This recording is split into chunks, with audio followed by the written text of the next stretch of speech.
All right, everybody, welcome to game number 3 of the USFL this week. We're doing a quadruple header, and for game number 3, we are doing the New Orleans Breakers against the Philadelphia Stars. This game taking place on FS1. My name is Jower9.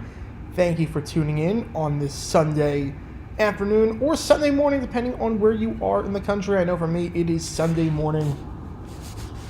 Philadelphia Stars against the New Orleans Breakers. You got the Breakers at 4-1. The best team in the USFL by record. If they win this game, they have a full game lead on first place in that South Division, and things are looking very good for them to make the playoffs. So they would have a 2-game lead with 4 to play.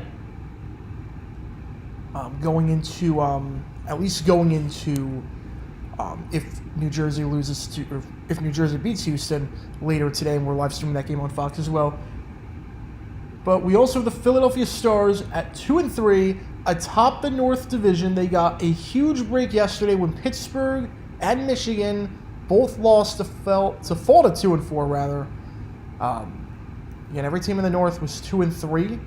Philly has a chance to at least separate themselves for the moment. It's a rough start for Philly after making the championship last year, but they got some momentum last week after Luis Aguilar had the greatest game by any kicker I've ever seen in my life. 8 for 8.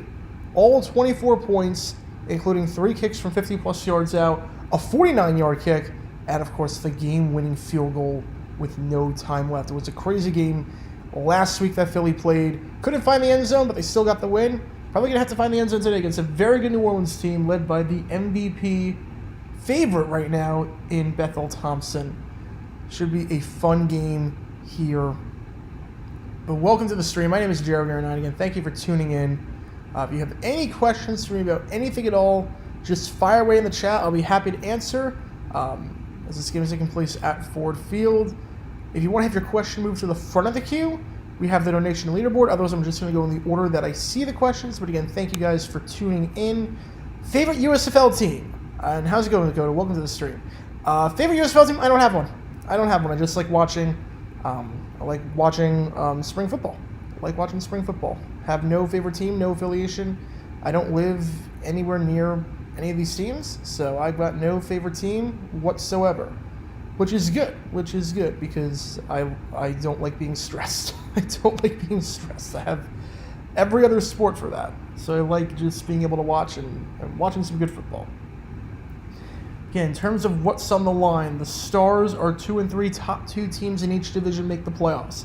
They lose this game, they fall to 2-4, tied with Pittsburgh and Michigan, and there is still no separation in that North Division. They win this game, they've got the lead in the North Division with 4 to play.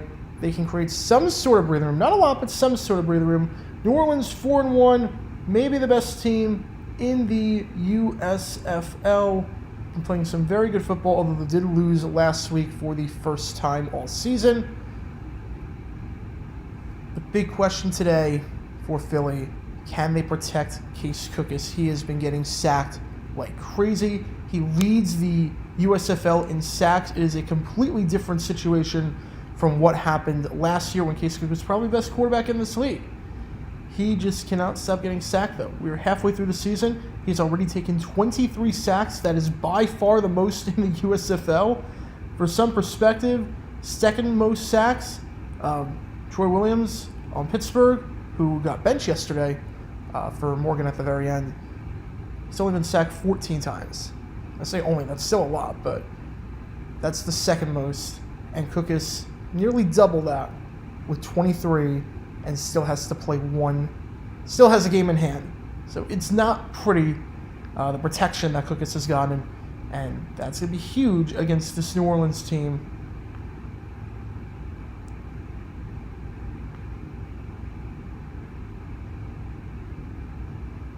Be absolutely monumental against this New Orleans team.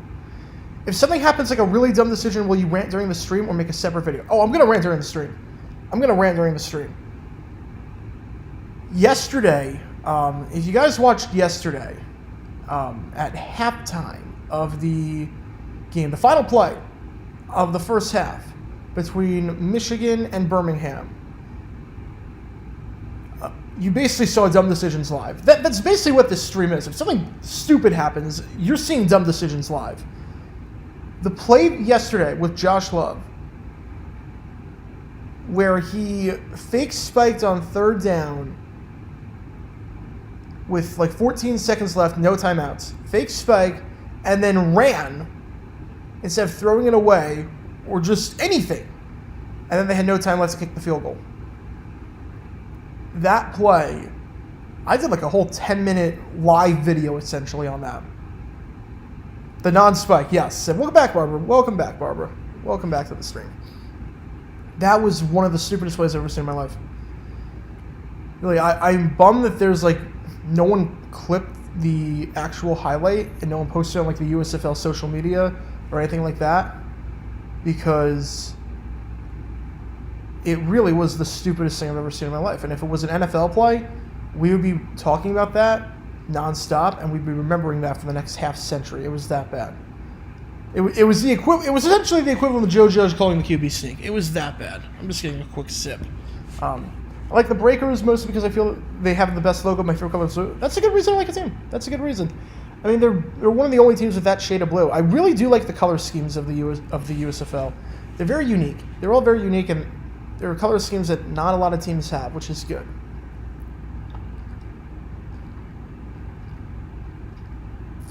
So I actually do parlays on...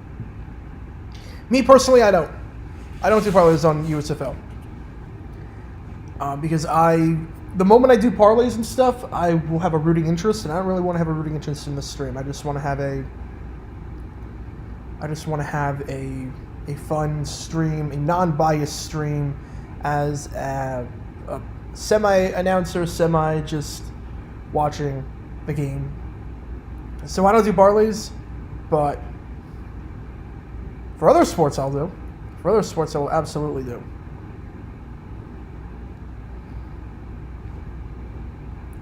Though it is New Orleans -8, over-under is 47.5. First time joining, welcome to the stream, Ian. Hope you're going to have a lot of fun. I've got some bets going in Major League Baseball, though. I've got some pretty good bets going in Major League Baseball. I got Gallen for the Cy Young at plus 550. Granted, Friday's start did not help, but he is still one of the favorites, which is good. I put a parlay on the Cardinals to make the playoffs. I put the parlay on the Cardinals to win the division, like last week, after the Red Sox series. Cardinals to win the division, plus Dodgers to win the division, plus Astros to win the division. I also have a separate bet going on the Cardinals making the playoffs. I have a separate bet going on the D-backs making the playoffs. And just for the heck of it, I put like $10 on Nolan Arenado winning MVP at plus 9,000, because why not? It's $10 and it's pretty good. All right, kickoff is fielded at the 12-yard line to the 30. Good start here for New Orleans. To the 40, down at the 47-yard line. So New Orleans is going to have some very good field position for McLeod Bethel-Thompson. Again, you see on your screen the 3 red boxes. Those indicate the 3 timeouts that you get, and you get one challenge. Yeah, Acuna is probably going to win MVP. He's the favorite right now, but the odds are like -110.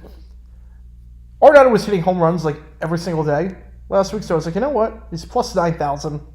Why not? He hits like 40. You never know. Yeah, D-backs are looking good. Big game today.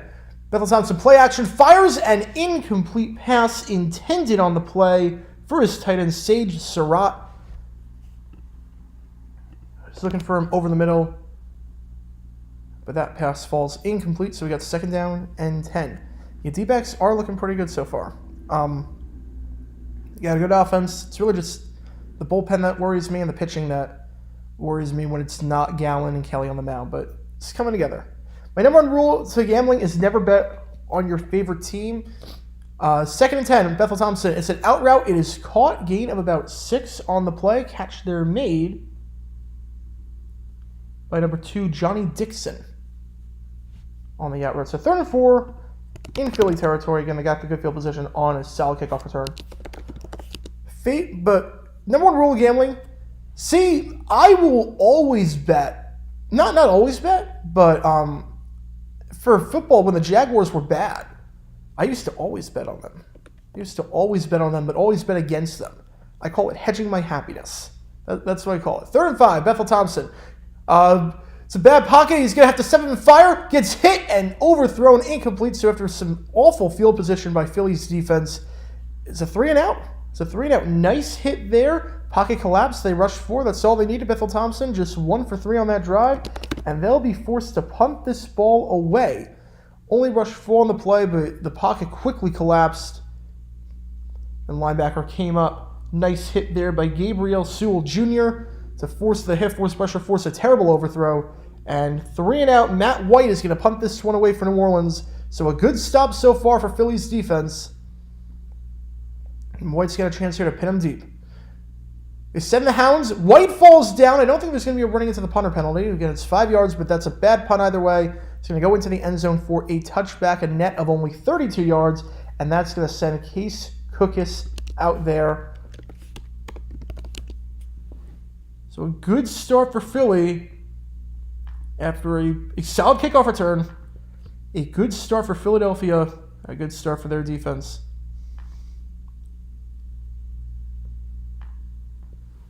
So here's the thing with hedging the happiness. Here's what I would do. I don't do this anymore because I am actually confident the Jags are going to win. But when the Jaguars were bad, I would bet against them. So it's like, you know what? If I'm going to suffer, at least have to make some money off this. If I lose money, I mean, who cares? It's like I throw it's not a lot of money that I put on them. I think these are rules that the NFL can adopt.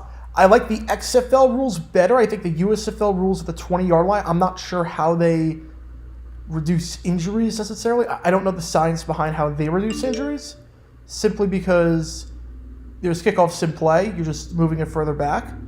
I get why they have it because people, for the USFL, it's smart because people make rosters on special teams. I mean, we saw Turbin last year dominating the USFL kickoff returns. He got a tryout with the Cowboys, and he made the Pro Bowl. Best kickoff returner in the NFL last year.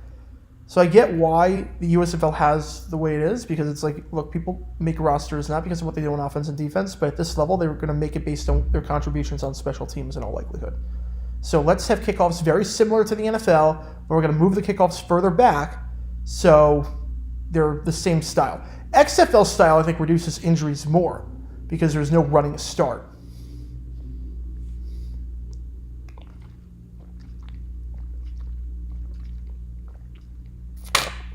All right, Case Cookus. Again, maybe the best quarterback in the USFL last year. This year, he has been sacked a ton, but a nice quick throw to start off to the 30 and down to the 35-yard line. Again, a 15 yards on the play by Pro Wells, looking like a pro on that one. Gets the first down. Get some breathing room at the 35-yard line.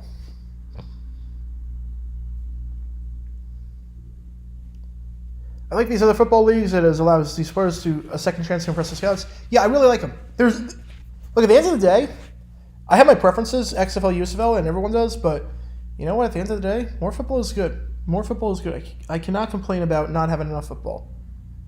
Matt Colburn with the run up the middle, gain about 2 on the play, so 2nd and 8. Nowhere to go. I can't complain at the end of the day. Look, my whole life I've never had a spring football league, and now we got 2. I feel very fortunate. I feel very blessed that we live in this time period that this is actually a thing now. Because my whole life, I mean, I was 3 when the original XFL, so I had no idea. New Orleans jump, but Philly's got to get that snap off, or Philly's got to move. That's bad awareness by Philly. Out route, though, it doesn't really matter. As an out route, that ball is caught by Corey Coleman, the former first-round pick by the Cleveland Browns.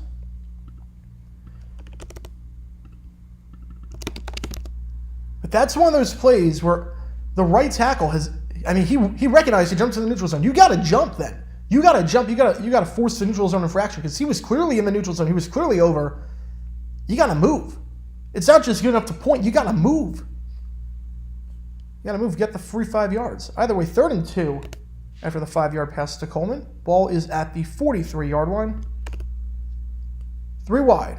Handoff up the middle, and that is enough for the first down gain of 4 on the play. It is once again Matt Colburn, the top runner on the team, as he picks up the first down, and they are near midfield at the 47-yard line. Philly getting a bit of a drive going. 2 first downs on this one, and for starting this one at their own 20-yard line following the touchback. What are your predictions for the 2023 Steelers? I think 11-6. Look, I'm not sold on Pickett. I'm still not sold on Pickett. I'd be stupid to say they're going to have a losing record because everything tells me with Mike Tomlin, you never bet on them to go below 500. If they went above 500 last year, they're going to go above 500. As that is a gain of about 1 on the play. And got back to the line of scrimmage, but that is it. Gerard Fernandez on the tackle. I'll say 9 and 8. I'm still not sold on Pickett. He definitely proved me wrong at some points last year. He definitely is clutch. I will say that. Pickett was clutch last year. That drive against Rares was clutch, but I'm still not entirely sold on his accuracy, let's say, deep down the field. Incomplete pass was a drop. They had the screen set up and couldn't hold on to it. That was Terry Wright. So the Stars did a good job staying ahead in the downs and having second and manageable, third and manageable. This is going to be third and long. This is really the first time today they're going to be in a third and long situation, or any long situation. So 3rd and 10, near midfield. Remember, the Stars did not score a touchdown last week. Looking to get the offense going in some regards. 4 wide, running back in the backfield. They're rushing 4.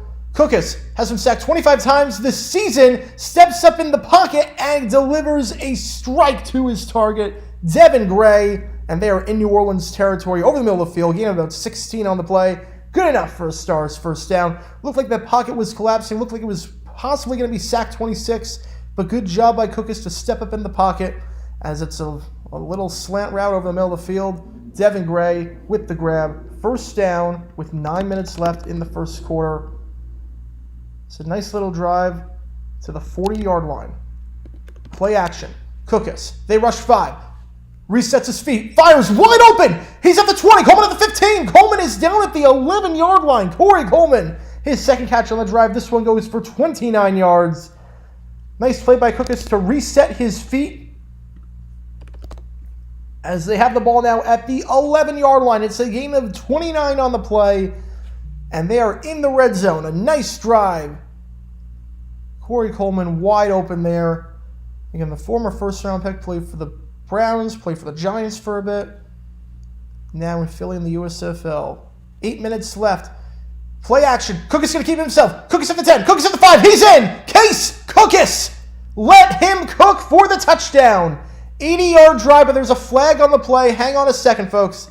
Hang on a second. A run like that. Although the flag did not come in the area on the offensive line, it is holding on the offense, but I'm not sure if that was right on the offensive line or if that was as Cookus was taking off. So I'm not sure they're going to spot this. So hang on a second, folks. So the hold is on number 14. Yes, that is a very clear hold there. Very clear hold by the wide receiver Deontay Overton. Very clear hold, actually. We'll see where they mark this, because that was not on the line of scrimmage. They're going to mark it at the 14-yard line. So 1st and 13. Don't hear that every day. 1st and 13. Well, at the 13-yard line. Cookus. He's got his man. A bit of a bobble to catch, but ends up getting some of that yardage back. Corey Coleman, his 3rd catch of the drive. 2nd and 9 at the 10. Are there any players in the XFL and USFL that you want the Jags to sign? The one that has not been signed yet that I think is being massively underrated. Granted, I'm not sure. I don't think we need him anymore. The problem is that we have the draft now, because we got Bosby, who we drafted. We have ETN. We have Johnson. So I'm not sure we have any room for him. As Cookus rushes 4. Once again, catch is made to the sideline, but not a whole lot there. So it's going to be 3rd and about 5 as a catch there is made by Devin Gray, his 2nd catch of this drive. The one that I think is being massively underrated is Jermaine Martin of the Orlando Guardians. The stats weren't great, but Terrell Buckley's an idiot. Martin is a bulldozer. Martin is a goal line bruiser, and we need a goal line back. We need a goal line bruiser, a guy that just can get the short yardage situations, because Snoop Connor is not it. Okay, 3rd and 3 at the 5-yard line. Cookus trying to step in the pocket and run for it. Goes down to the 3. It's going to be 4th and 2, and we'll see what Philly decides to do here. On one hand, after not scoring a touchdown last week, You want to finish a drive. You want to get into the end zone, 4th and 2. If you don't get it, you're at least pinning New Orleans back deep in their own territory. You can trust your defense. On the other hand, do you just take the first points of the game? And they are just going to go for the points. Luis Aguilar, this should be a chip shot for him. At the 3-yard line, a 20-yard kick. I mean, he was 8 for 8 last week. He hit from 50 plus 3 times. He set the record. So this should be right down the middle here. No problem whatsoever. And sure enough, Aguilar delivers. 3-0 game with 6:12 left. A good drive for the Stars, but obviously a disappointing holding penalty. Takes it back. 690 from Mike Sarzo. Thank you so much for that. Let me get your name in there. Thank you so much for that, Mike. That really means a lot.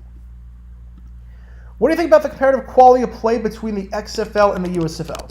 All right, here's the one thing I've definitely noticed. Defensively, I'm not sure there's much of a difference. Offensively, XFL wins by a landslide. Offensively, XFL wins by a landslide. The quarterback play is better. More importantly, the wide receiver play is so much better in the XFL. I have noticed that. Running back, not really a difference. Running backs, actually, they might be better in the USFL. They might be better in the USFL. But wide receiver play, so much better in the XFL. A lot less drops. A lot more spectacular catches. I think the quarterback play was better in the XFL as well. So, I definitely noticed that. Having said that, the coaching is way better in the USFL than it is the XFL.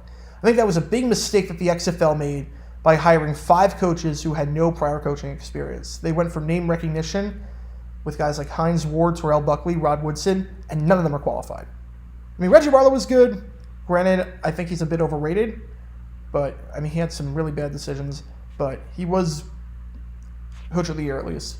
Anthony Becht had his moments. Not great, but he had his moments. But you notice that 3 of the 4 teams to make the playoffs were the 3 teams that had actual coaches that had experience before. That makes a difference. They weren't going in blind. The 4 teams that missed the playoffs, they all had coaches that were first-year guys. It makes a difference.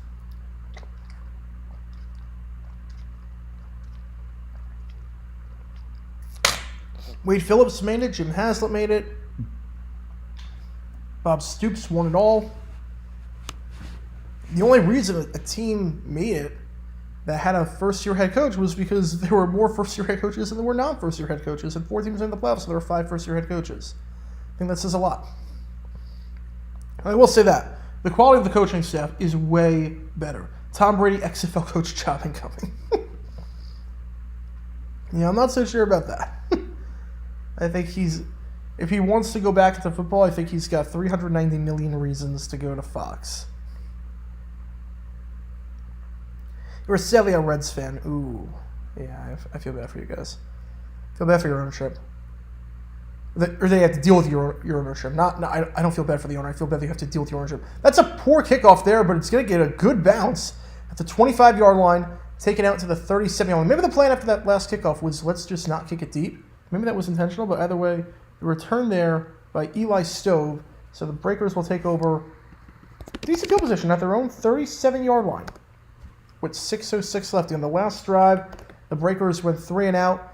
Breakers lost last week for the first time. Looking to get some momentum going here as they trail 3-0. Bethel Thompson is back there under center again. Bethel Thompson, one of the MVP candidates.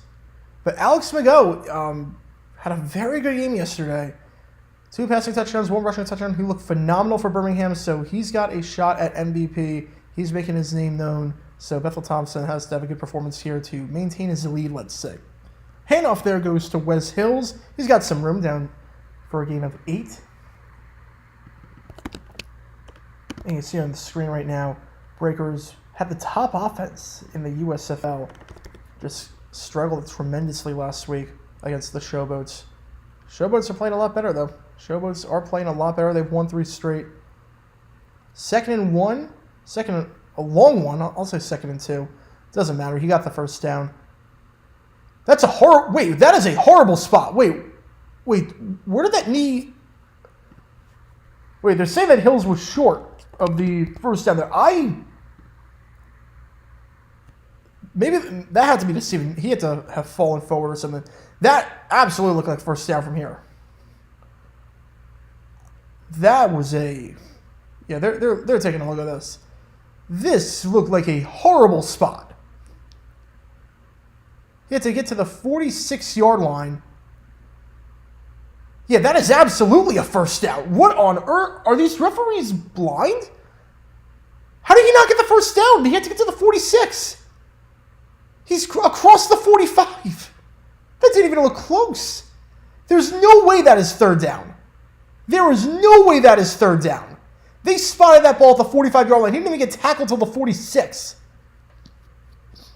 This is not even close. Short by 20. Okay, maybe the yellow line had to be... Okay, the yellow line was off. That's what it was. The yellow line was off. Okay, that makes more sense. Either way, it doesn't matter. He got the first down there. The yellow line was off. These refs are impersonating their NFL counterparts. I think that was just a broadcasting error. The line was off by a ton. The line was up by a full yard. Again, the line is not accurate sometimes. The line can be deceiving. The line was off by a full yard. That was the problem. That was the problem. So, my apologies to the refs there. The line was off by about a full yard. Either way, it doesn't matter. Hill's got the first down there. So, 1st and 10. Their first down in the game as they have the ball at around the 46-yard line. I don't have a favorite team, no. I just like watching. Bethel Thompson going deep, one-on-one coverage, and that is incomplete. Good coverage there. Intended for Jonathan Adams. The coverage on the play there, courtesy of Channing Stribling. That brings up 2nd and 10. Bethel Thompson has struggled today. 1 for 4, 5 yards. Not the start he was looking for. Again, Philly scored a field goal on their first drive. Seems to be a common theme now for the Stars. They scored 8 field goals last week. Drove all the way down the field. They were at the 20-yard line to start off. Touchdown got wiped off the board. Made the decision on 4th and 2 at the 3-yard line to kick the field goal, and that's how Philly is up 3-0 right now if you're just joining us. Welcome to the stream. 2nd and 10. Bethel Thompson, as they rush forward, he's got a clean pocket, fires to his running back over the middle. And a nice hit there to prevent any yards past the catch. It's actually Lee Morris on the ground, and it's Sewell. It's Gabriel Sewell. He's made a few plays today. Brings up 3rd and 5. Nice hit there by Sewell.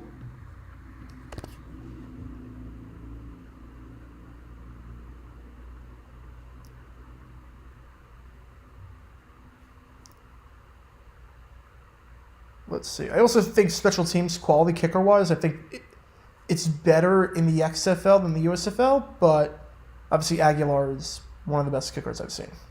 3rd and 5, Bethel Thompson, as they rush 4, fires out route, incomplete pass. And once again, they're going to have to punt. Intended target on the play was D. Anderson. He was open. He was open. Bethel Thompson just missed him. Bethel Thompson just 2 for 6 to start this game off.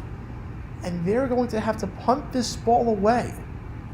An uncharacteristic start right now for Bethel Thompson, as the offense has yet to cross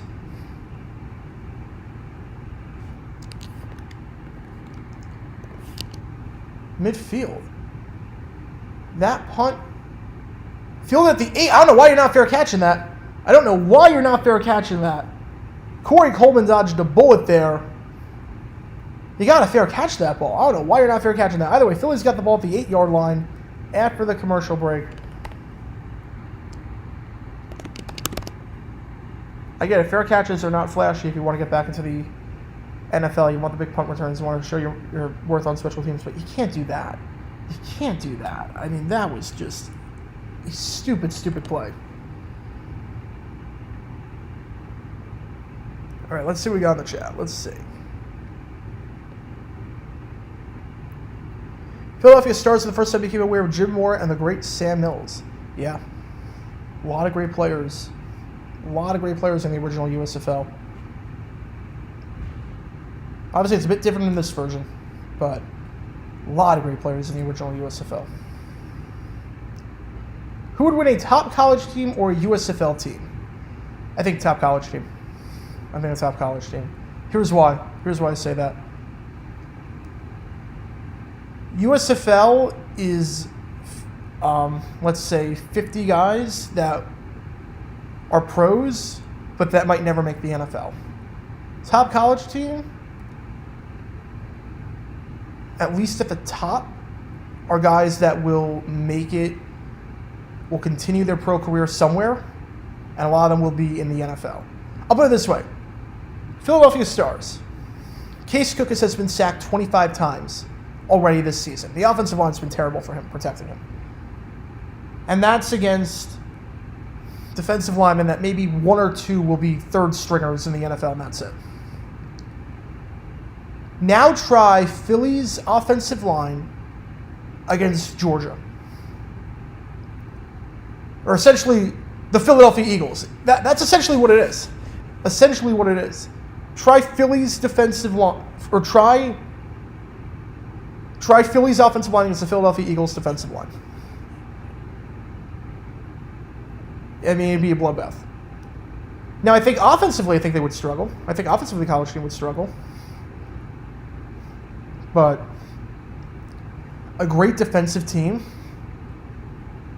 like I think Georgia would manhandle Case Cookus and company. I think they'd manhandle them. I think it'd be a low-scoring game. I think it'd be a very low-scoring game. But I think they would manhandle, defensively at least. All right. First and 10 for Philly after Corey Coleman's controversial decision not to fair catch that ball. Had a good drive, though, on the first drive. Had 3 catches. Had the big one for 29 yards. Get him into the red zone. Philly got a field goal on their first drive. See what happens here. Prediction for the Chargers in 2023. 12-5 seems about right. 12-5 seems about right. First and 10 at the 8. Cookus. Handoff first time today. Dexter Williams is getting the ball. He's got the 15 to the 20. And out of bounds at the 22-yard line. Nice run there. Gain of 14 yards and good for a first down. He's taken out of bounds by Sidney McLeod. First handoff of the day for Dexter Williams. Takes it to the sideline. Broken tackle. And eventually McLeod hits it. Or, excuse me, that's not McLeod that hit him. That is Darian Rakestraw. My apologies there. But first and 10 at the 22-yard line. 2:10 left in this first quarter. Play action. Cookus. That is bad down at the line. And it just falls harmlessly to the ground. Nice bat down there by maybe the best linebacker on the Breakers, Fernandez. Brings up 2nd and 10. So Cookus today 6 for 8 with 71 yards. Coming back from commercial, FS1 showed a replay of the Philly Stars mascot Blob. Yep, drawing with the Breakers player trash talking at its finest. I wouldn't expect anything less from Philly's mascot. I wouldn't expect anything less. When do you think the NFL will expand to 18?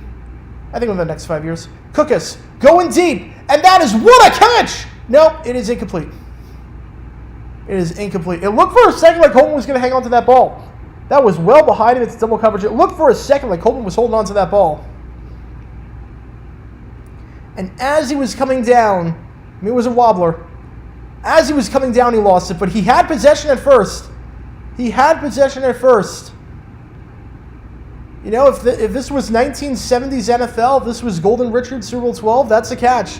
Obviously, this is not a catch.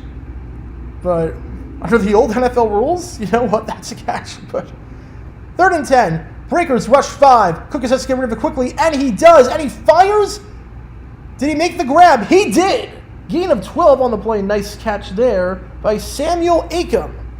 His first grab of the day brings up a first down. Cookus doing a very good job recognizing the pressure today. They rush 5. Recognizes the blitz. Recognizes he has to get rid of it quickly. Has one-on-one with Acom. It's Acom on Neville Clark. They might be taking a look at this. See if he held on to that ball. Or no, we have an injury timeout. Someone on the Breakers is down. Cookus 7 for 10 after that throw, 84 yards. So we have an injury timeout, 47 seconds left. How will they figure out who plays that 18th game? And the old USFL looked pretty good. I saw the documentary. Yeah, old USFL. There's full games out there on YouTube. They did a whole documentary like this is the USFL, like this is the NFL. They did like all that with USFL. They did highlight versions and whatnot. It's actually pretty good. How they find out who will do the 18th game? Here's my guess for the 18th game. My guess for the 18th game is that whatever division you're playing in the NFC right now as the 17th game, you're going to play that division for the 18th game, and it's going to be the last place. It's going to be the inverse. So if you are let's say right now, the Jaguars play the 49ers this year in the NFC West, and that's the only team in the NFC West they play. They would also play the Cardinals, who came in last in the NFC West last year. It would be you play 1-4 or you play 2-3. That'd be my guess. My guess for the 18th game is you play 1-4 or you play 2-3. First place and fourth place, or second place and third place, depending on where you finish in the standings, and depending on, it's basically gonna be what division you played 2 years ago. You're gonna play them again, but it's gonna be the first place team and the fourth place team. That would be my guess. Which team's gonna tank this year? I'd say the Titans, Packers, and Raiders. I mean, look, why would they need to tank? Why would the Packers need to tank? The Packers, at least they think they have their quarterback. You only tank, I use that term loosely. Did I say Golden Richards? I meant Butch Johnson. Golden Richards threw a touchdown pass to that game. I meant Butch Johnson catching the pass. I meant Butch Johnson catching it. It wasn't a catch under any set of rules. I mean, you'd be surprised. There were some awful catches in the in the 70s. Kellen Winslow had a touchdown that was ridiculous, where he never had possession of the ball. You have the Mel Gray phantom catch. I mean, there's some bad touchdowns from back then, where you just had to have possession for like a split second, and that was it.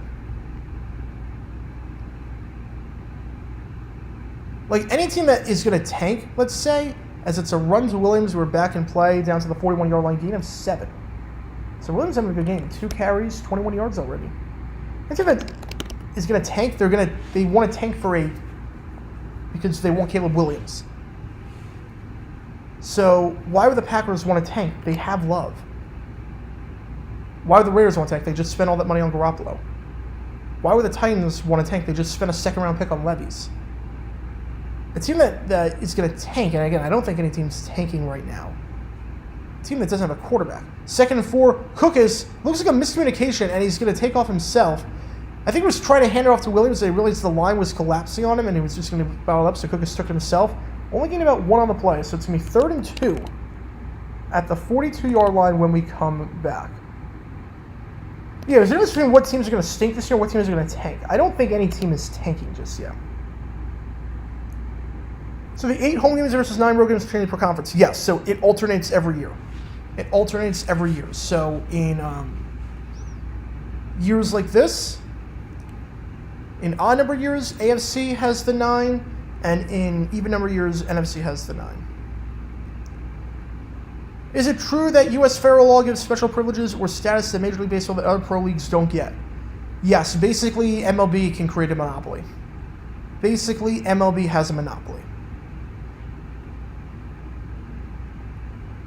So, like NFL, USFL, how the courts ruled that the USFL was, like the NFL created a monopoly, an unfair monopoly, and USFL won the case. Granted, they won $1, but they ruled in favor of the USFL. Stuff like that. If that happened for baseball and there was a competing league, it would say, nope, you can't compete against Major League Baseball. They have an antitrust exemption. And the reasoning for that is because I think the reasoning now is bad. I think the antitrust exemption needs to go away now. But back then, it made sense. Back then, the idea was, look, we have all these upstart leagues coming up. And the interesting thing about baseball as a business, first and foremost, because, again, remember, baseball was like the only sports league out there. And there were all these leagues, American League, National League, Federal League, all these leagues out there. The problem is that as a business, your business is playing other teams. Your business is playing other businesses. So you need to have that set system. If you have 8 different leagues, and each league has 2 or 3 teams because all these leagues are joining, it won't work out. So cannibalizing, it's not good. It's not good. So we need to have this antitrust exemption. Nowadays, they rule essentially interstate commerce and everything because you play teams in other states. that baseball is interstate commerce and Congress can regulate it and whatnot. So nowadays, I mean, does it need to exist? No. Does it do anything? Maybe not. I mean, there's a whole debate on whether baseball needs the antitrust exemption anymore, whether they should even have it, whether they should be protected. Like, do they even need it? Like no other baseball league can even compete with MLB if they wanted to. Even if you got rid of the antitrust exemption. What baseball league is competing with Major League Baseball and the resources they have? Unless, like, someone with, like, oil money who has unlimited money just decides, you know what, I'm going to give billions of dollars to every single AAA team, and we're going to just make a league that way and separate from MLB. I mean, that's the only thing I could see. It would be a ridiculous scenario. It'd be a ridiculous scenario. They don't need to do it. So, yeah, the NFL is considered a nonprofit. They are considered a nonprofit. Super Bowl 12 NFL Films, Doomsday in the Dome. That was a great NFL Films one. That was a great NFL Films. But yeah, they do get a separate set of rules. Granted, it doesn't really mean a whole lot nowadays, but it made sense at the time. It made sense at the time because otherwise you'd have 7 or 8 different leagues cannibalizing each other, and they each have like 4 teams, and it wouldn't be good. Pass to Williams, and that is caught in the flat to the 50 to the 45, out of bounds at around the 40-yard line. Gain of 18 yards on the play. Once again, the Stars are in Breakers territory. Williams having a very good drive on this one. Didn't get any touches on the first one. It was Colbert getting all of them, but he's already got 21 yards rushing on 2 carries. Had that big third down catch right there in the flat, wide open, no one on him. Nice way by Cookus to get it over the head of Keontae Shad. Prevent that one from being batted down like his pass was batted down earlier in the drive. 1st and 10 at the 40-yard line. Cookus firing over the middle of the field. It is caught. Corey Coleman breaks the tackle. He's still going down at the 17-yard line. Corey Coleman, have yourself a day. 4 catches already. That one for a gain of 23. And once again, the Stars are in the red zone. Corey Coleman having a heck of a game for the Stars. How about this? 4 catches for Coleman today already. 61 yards. He has 4 of Cookus' 9 completions. That one up the middle, nothing doing there. It was Williams who got the handoff there. So I think they're alternating drives. So the first drive was all Colburn. This drive was all Williams. Lost the one on the play. Maybe he got back to the line of scrimmage, but otherwise it's going to be 2nd and long. Not an ideal situation to be in. Yeah, the problem with the Stars was never getting into the red zone. The problem was, what do they do once they get in? What if Middle East oil money bought the USFL or XFL and tried to turn it into live golf? I mean, if that happened, there's nothing the NFL could do about it. Cook is firing, end zone, incomplete. Intended target on the play was Devin Gray. There was safety help there. It was one-on-one coverage. It was tight to the sideline. Safety help there by Jerry Elder. So that was never going to be caught. 3rd and 11. I mean, Middle East money could do that, and the NFL couldn't really block it. I mean, then again, how would it be hurting the NFL because you're playing in the spring unless you're going to move to the fall? If you move to the fall, no one's going to watch. New Orleans jumps in the neutral zone. This is a free play for Cookus. This is a free play for Cookus, and he's just going to run. I don't know why. I don't know why Cookus just ran there. It's a gain of 5. I don't know why you're not throwing the ball. You knew it was a free play. You knew it was a free play. I don't know why you're just running there. Just throw it into the end zone. See whatever happens.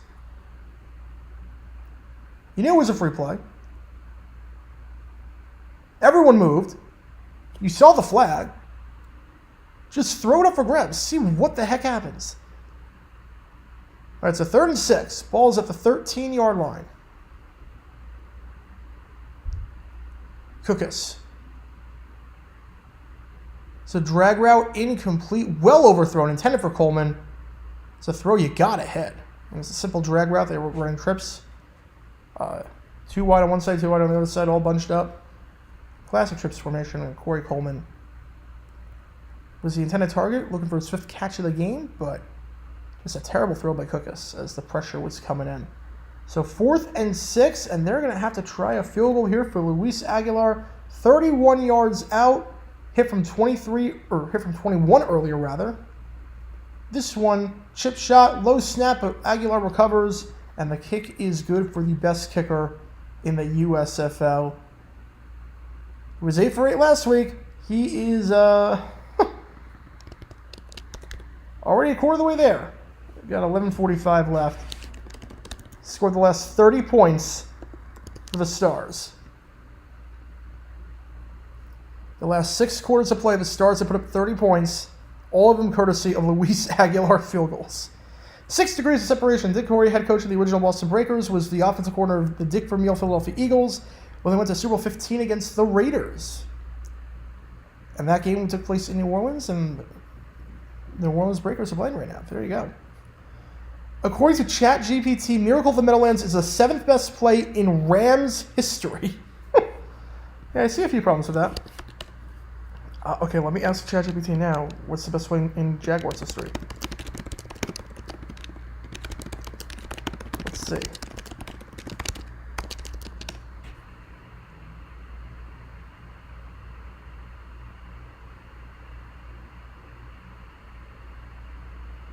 Oh my goodness.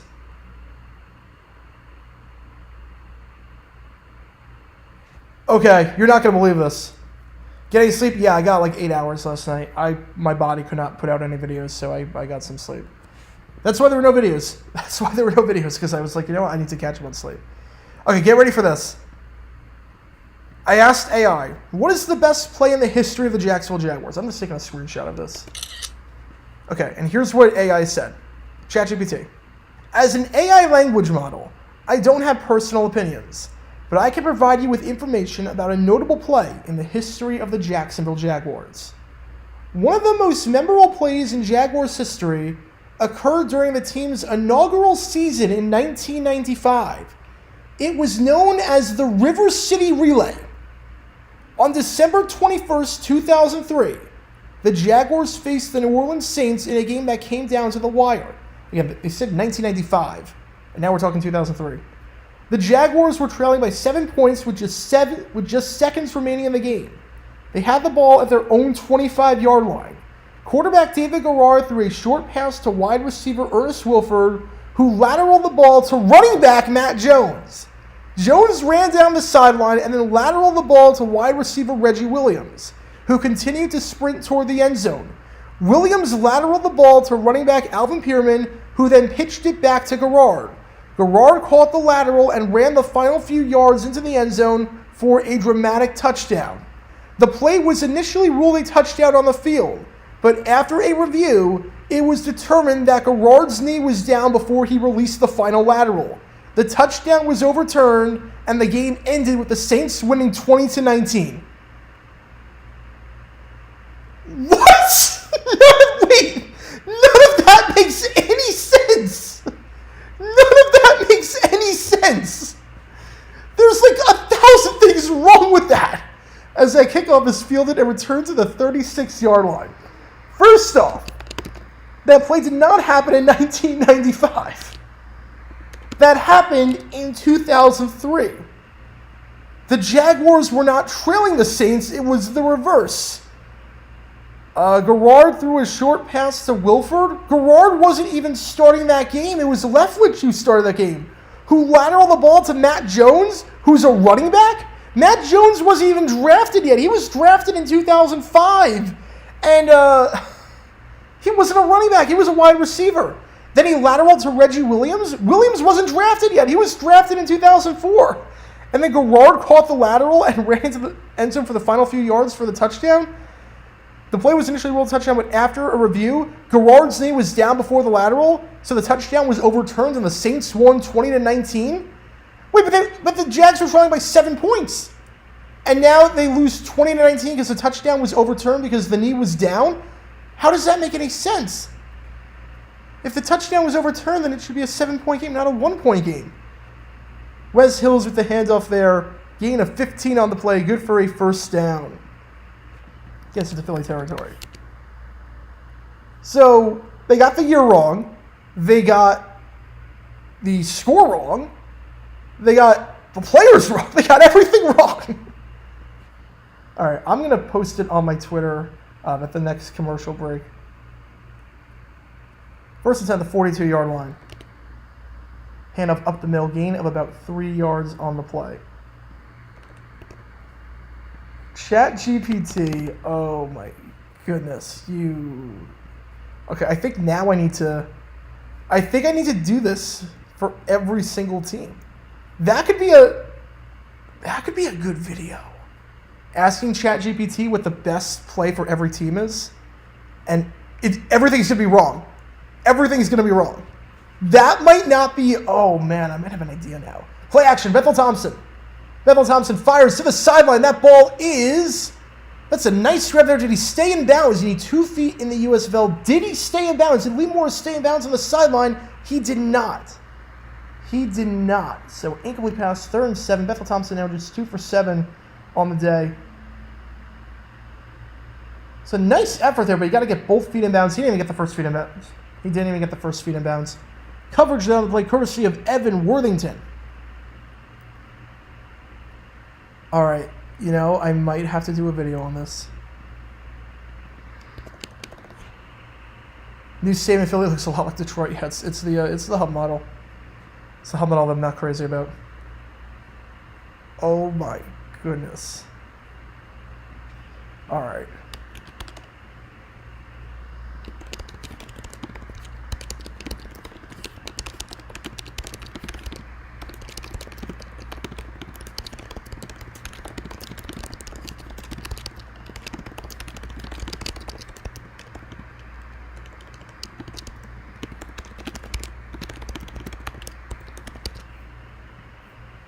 All right.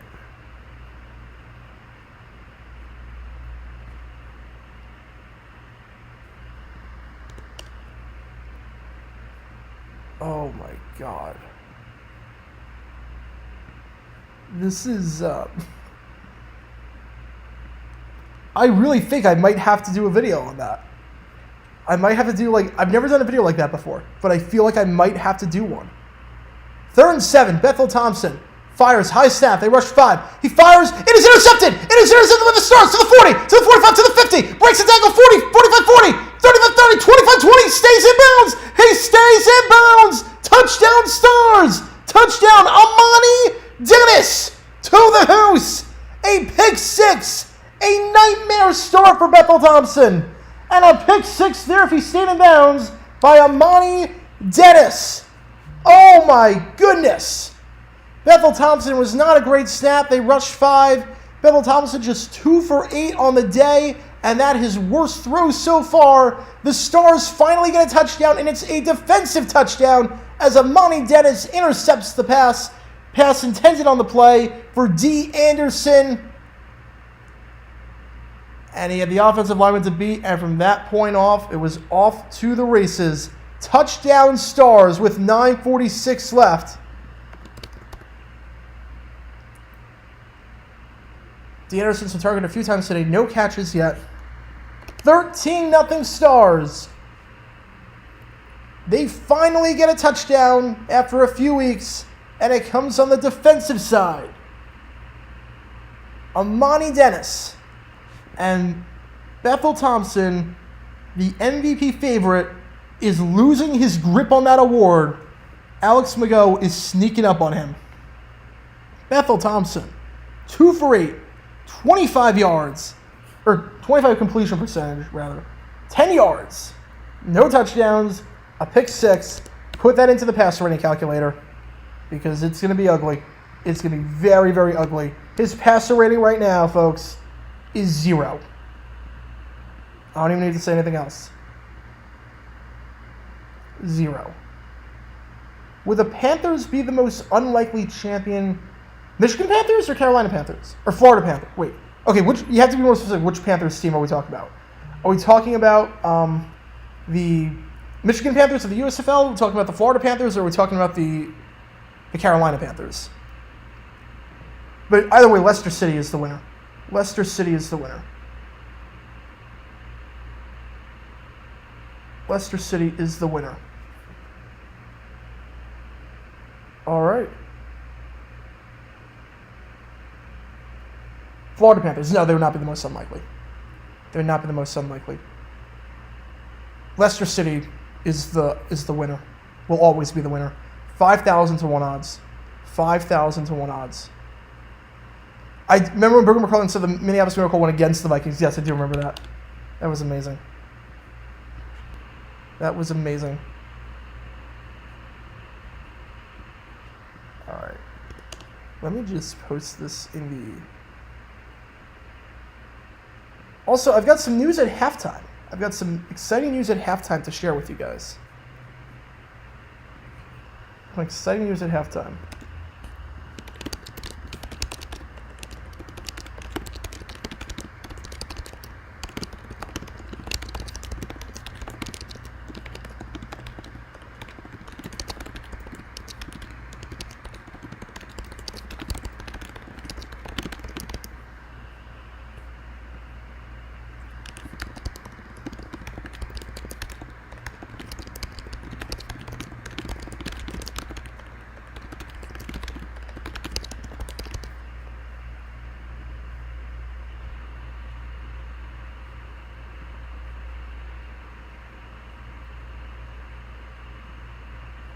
All right, so 13 at the game, and then I got some news at halftime to unveil with you guys that I'm really, really excited about. I said I've been working on something for a while. I can finally unveil what it is at halftime. So we will do that at halftime. 13 at the game, kickoff now, fielded at the 14-yard line. So 25 to the 30. 35, cuts back, 40, and down at the 42-yard line. Returned there by Johnny Dixon. Why there's so many sports teams named Panthers? Because you can, it's a cool name. You can do a lot of cool stuff with intimidation, with mascots, with logos, with all that with the Panthers. It's a lot of cool stuff. Did I catch Stade Rochelis coming back and being Leinster for the European Rugby? I did not catch that. No, I did not see that. I will say this. Booger is good when he has a script in front of him. When he's behind a desk in a studio, he's fine. I like listening to him. So the handoff there. Breaks the tackle. Gets about 8 yards on the play to the near side. It is Wes Hills on the run. Again to Philly territory. Looking to get anything going after that pick six. First touchdown since week 4. Again, this is week 6. They got 24 points last week, but they were all field goals.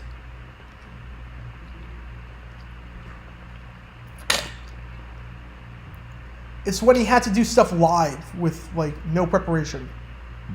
Hand up the middle. Should be enough for the first down. So the mark. There was a flag on the play, though, so it is holding, but I don't know if it's offensive or defensive holding. But the referee came in and indicated that it was holding the cutaway before, seeing as the breakers are backing up. The illegal shift, actually. It's weird because the referee came in with the holding signal, but there's an illegal shift. So moving back 5, 2nd and 6.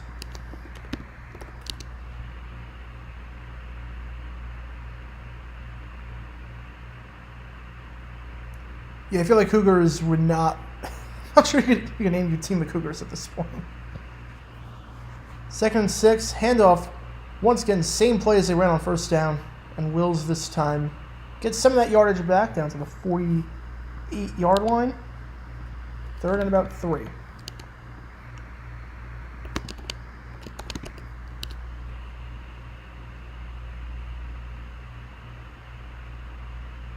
Eagles push play is rugby. I mean, it's legal. It's a great play. It works. More likely to say A's or Coyotes. Coyotes. Their owner at least wants to stay. It looks like they're trying to get the Macy deal done. The A's, Fisher has 2 feet out the door. Bethel Thompson, 3rd and 3, fires. Open receiver, it is caught at the 40 and down at the 36-yard line. A first down, nice easy completion on the curl route over the middle. Catch there made by Sage Surratt. Gain about 12 on the play. Good for a first down. Just the third completed pass of the day for Bethel Thompson. The Stars defense has been all over him. Last time I got in this zone, ended up with a pick 6. Empty backfield this time. Stars rush 4. Bit of a miscommunication as the receiver stumbles there. Sage Surratt, once again, his third catch of the game. Gained about 2 or 3 on the play. So Bethel Thompson, 4 completions. They've all gone to Surratt. All but one of them has gone to Surratt. Imagine a 3-man booth of Mike Goldberg, Reggie Rucker, and Boog in the Boogermobile calling a Jaguars game. I would watch on mute. I said I would never stream a game. I would stream that one just for the hilarity of it. I would stream that one.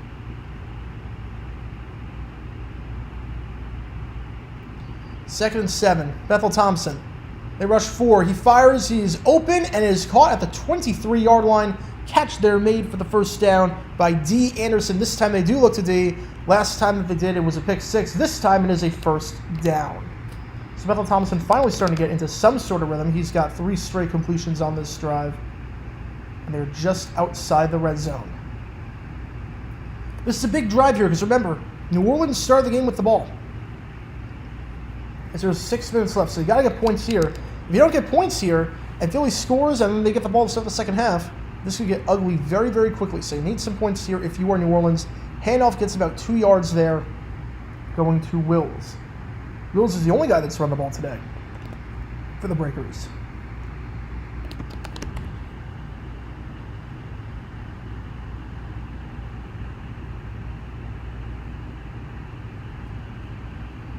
And Rainbow Warriors was a great name. Rainbow Warriors was a phenomenal name. I mean, I love how unique it was. I mean, Hawaii Warriors just doesn't hit the same. I get why they changed it, but there's just so many cool things you can do with a rainbow. There's so many cool things. Second 8. Bethel Thompson firing to the end zone, well overthrown. He was open too. He was open too, intended for D. Anderson.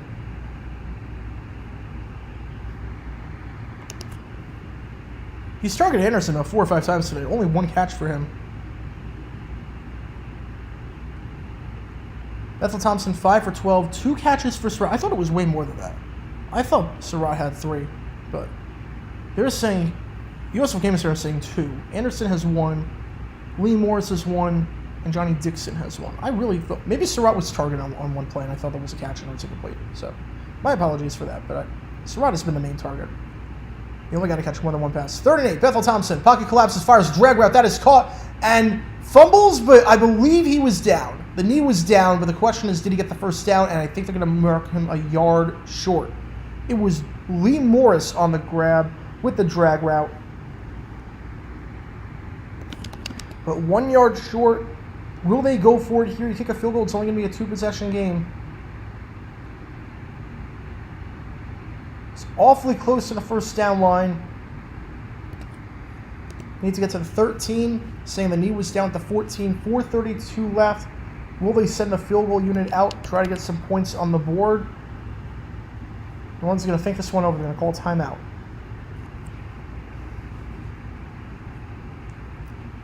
I think you go for it here for New Orleans. 4th and 1. Wes Hills hasn't lost yards on any runs so far today. I think you just trust him.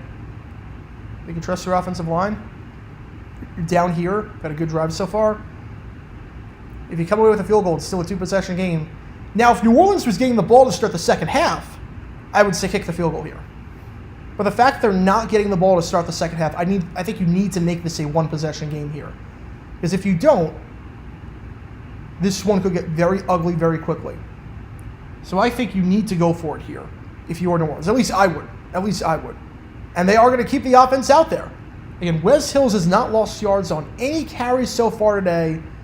4th and 1 at the 14-yard line. They need to get to the 13-yard line.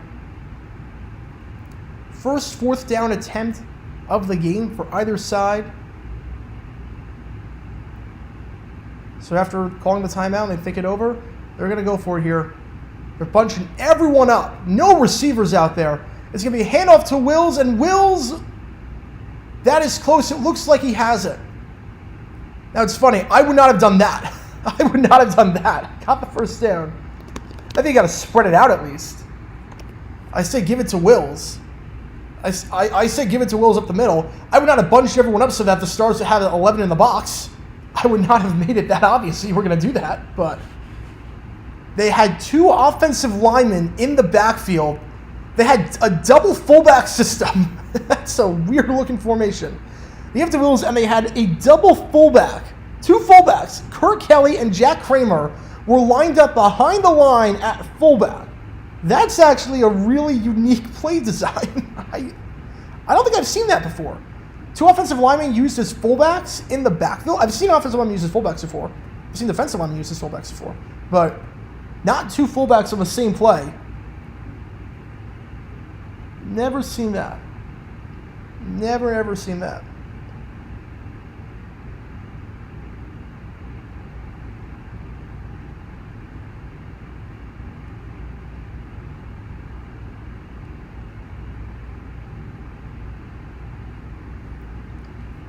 So 4:23 left. Clock is stopped for the moment.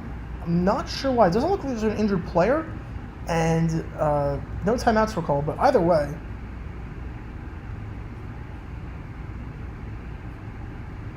They got the first down. First and 10 at the 13-yard line. So the Breakers offense still out there. This handoff goes to Wills. Wills down to the 8-yard line. Gain of 5 on the play. Again, a big drive for the Breakers. They've struggled offensively all day today. Bethel Thompson finally starting to get into a rhythm. Just 10 yards to start the game off. He's 4 for his last 5. He started off 2 for 8. He's 4 for 5 on this drive with 33 yards. Wills is running well this drive. And again, remember, the Stars get the ball to start the second half. So the Breakers need to get something here. 2nd and 6. Ball at the 9-yard line. Handoff once again to Wills. And Wills loses about 3 yards there. But there was a flag.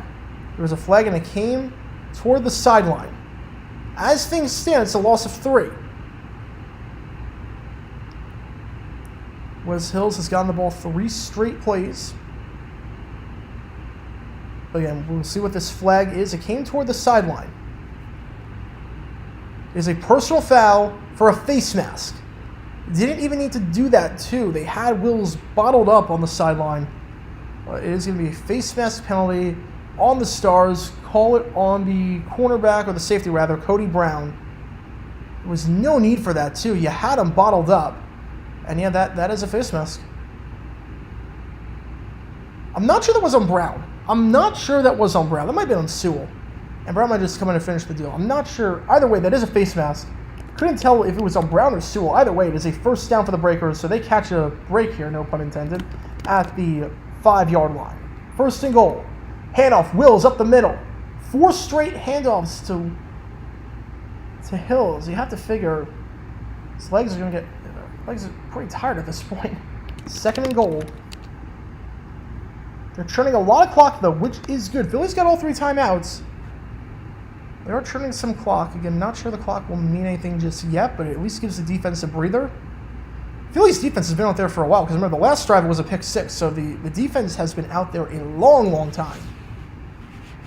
Been out there for the last 10 minutes. I haven't seen Cookus out there in quite some time. Barely touched the ball this quarter. 2nd and goal. Play action. Bethel Thompson. He's got pressure. Rush 5. He's out of the pocket. At least he can throw it away. That did not get to the line of scrimmage, though. You know, that ball did not get to the line of scrimmage.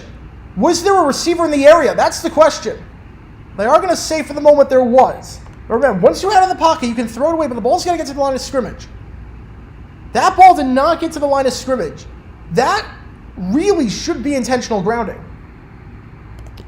But they are not ruling anything just yet. But again, that ball, the referees might have missed that one, unless they're saying there was a receiver in the area, unless they're saying Johnny Dixon was in the area, although he was like 15 yards away from the ball. That might have been a blown call. Either way, 3rd and goal, Bethel Thompson. There's pressure. Jump throw into the end zone. That is caught. That is caught for a touchdown to Johnny Dixon. And the Breakers are on the board. Johnny Dixon with the grab. And the Breakers finally get some points. Bethel Thompson is masterful on that drive after a rough start. hits Dixon in the end zone. But there was a flag on the play, so hang on a second, folks. That's a late flag, though. It's a very, very late flag. So we're going to see what this is. Again, we have to wonder. I don't know if they mentioned on the broadcast again. I'm watching this with no audio. I want to see the replay of the play before that, because I don't think there was a receiver in the area on second down, and that ball did not get to the line of scrimmage when Bethel Thompson threw it away.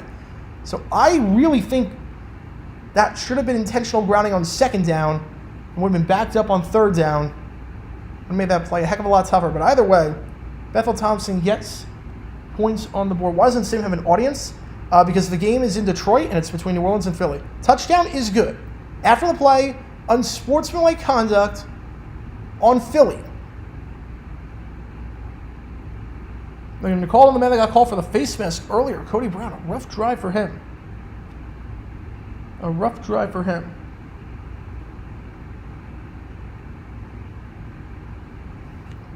.235 left. They're going to enforce it on the kickoff.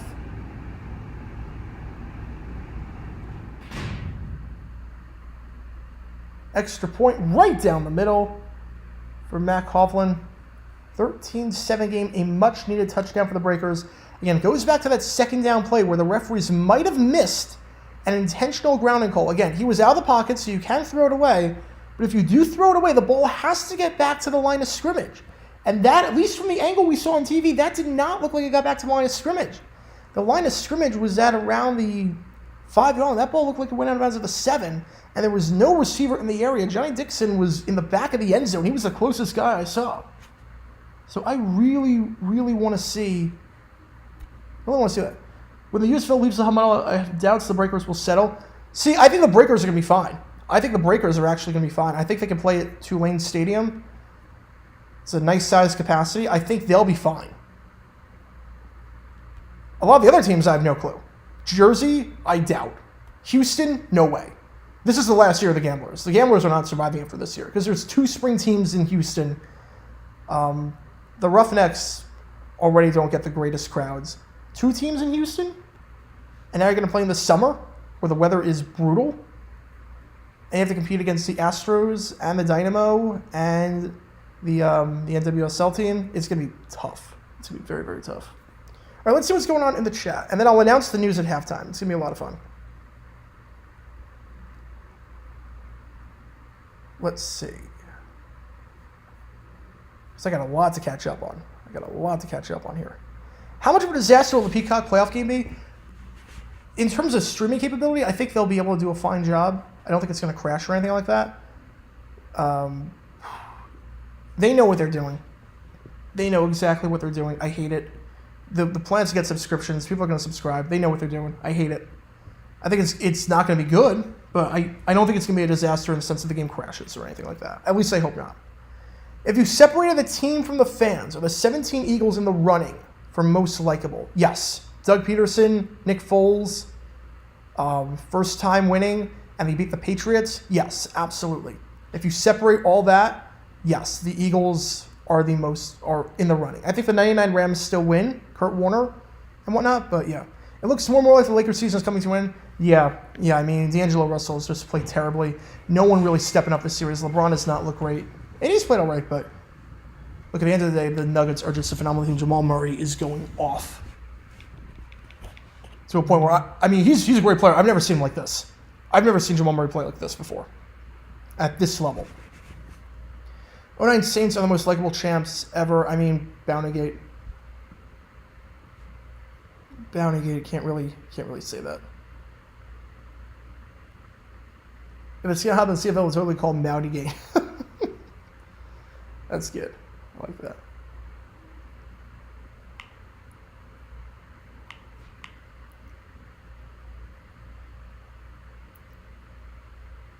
.2015 Broncos, yeah. Winning for Manning and whatnot. DeMarcus Ware gets this ring. Plus Panthers. A lot of people didn't like the Panthers because of cocky attitude and whatnot. Kickoff into the end zone for a touchback. Again, remember that kickoff was moved up to the 35-yard line because of the unsportsmanlike conduct penalty. And at halftime, I have some news to announce that I'm really looking forward to. And it should be a ton of fun. You guys are going to like it. I'll put it that way. You guys, it impacts nothing with the channel. It's only a good thing. It's only a good thing. You guys are going to like this news. Oh, Seven Giants most likely? Well, yeah. I would say that also. Being the Patriots like that. Happy for Eli. Happy for Coughlin finally. Strahan going out on a ring. I could absolutely see that. 1st and 10 at the 25-yard line for the Stars. And Stars get the ball to start the half, so have a chance to double up. Almost intercepted! So he fires over the middle of the field, intended for Devin Gray. Almost intercepted by Mike Stevens. Bad throw there by Cookus. Looking for the slant route. That's phenomenal coverage. And it hit Stevens in the hands. It would have been a tough pick. It would have been a one-handed pick, but great coverage there by Stevens. Cookus 9 for 15 today, 124. Most importantly, no sacks. That's been the big issue for Cookus all season. No sacks. O-line is holding up well. They rush 4 there. And as soon as I say that, pocket collapses on him, and he does a jump throw. Incomplete. 3rd and 10. So 2 straight incompletions to start this drive off. This is the last thing Philly needs, a quick 3 and out. The last thing they need. Their defense has been on the field for an eternity. They were on the field for over 8 minutes last drive. The drive before that, they got the pick 6. They were on the field for a while before that too, because that pick 6 came in their territory. The last thing they need. They might have missed hands to the face there. They might have missed a hands to the face there penalty. 3rd and 10, they rush 4. Cookus needs his first down, fires over the middle field. He is open, and it is caught. What a catch made over the middle. Absorbs the contact. It is Terry Wright. He's got it. The right stuff. Down to the 45-yard line. Gain a 30 on the play. And good enough for a Stars first down. Much needed first down. That will take us to the 2-minute warning. The last thing Philly wanted was to have their defense go back out on the field after they've been on the field for the entire second quarter. A great play there.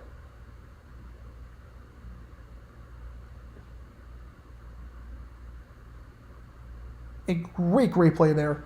2 minutes left.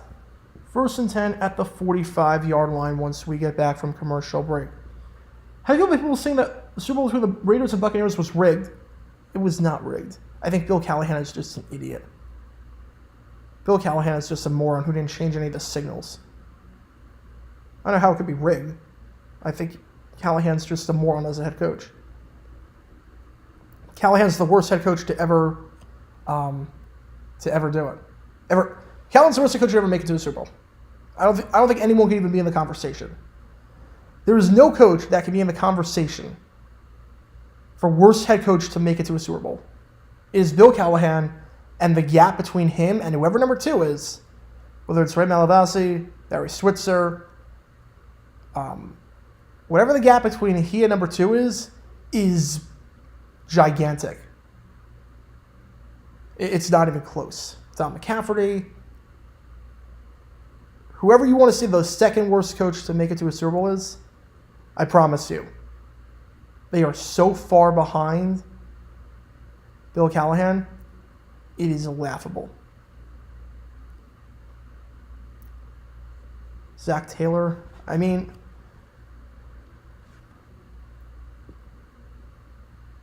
that's still up for debate. Taylor's getting better. If you take the Kobe thing into consideration, would 2020 Lakers be in the running? I mean, no, because the Lakers have won so many titles before. People hate AD for how he left New Orleans. People hate LeBron for reasons. No, the Lakers are not in the running whatsoever. Plus, a lot of people had ill will toward Kobe for reasons I will not get into, but they exist. I think the Rams would have been the Eagles in the 2003 NFC Championship. I think Mark Bulger would not have done well. I don't think Bulger would have done well. 04 Red Sox, well, yeah. 04 Red Sox, if you separate the fans and whatnot, yeah. 04 Red Sox, beat the Yankees, get over the hump, erase a 3-0 deficit, yeah. I would absolutely say that.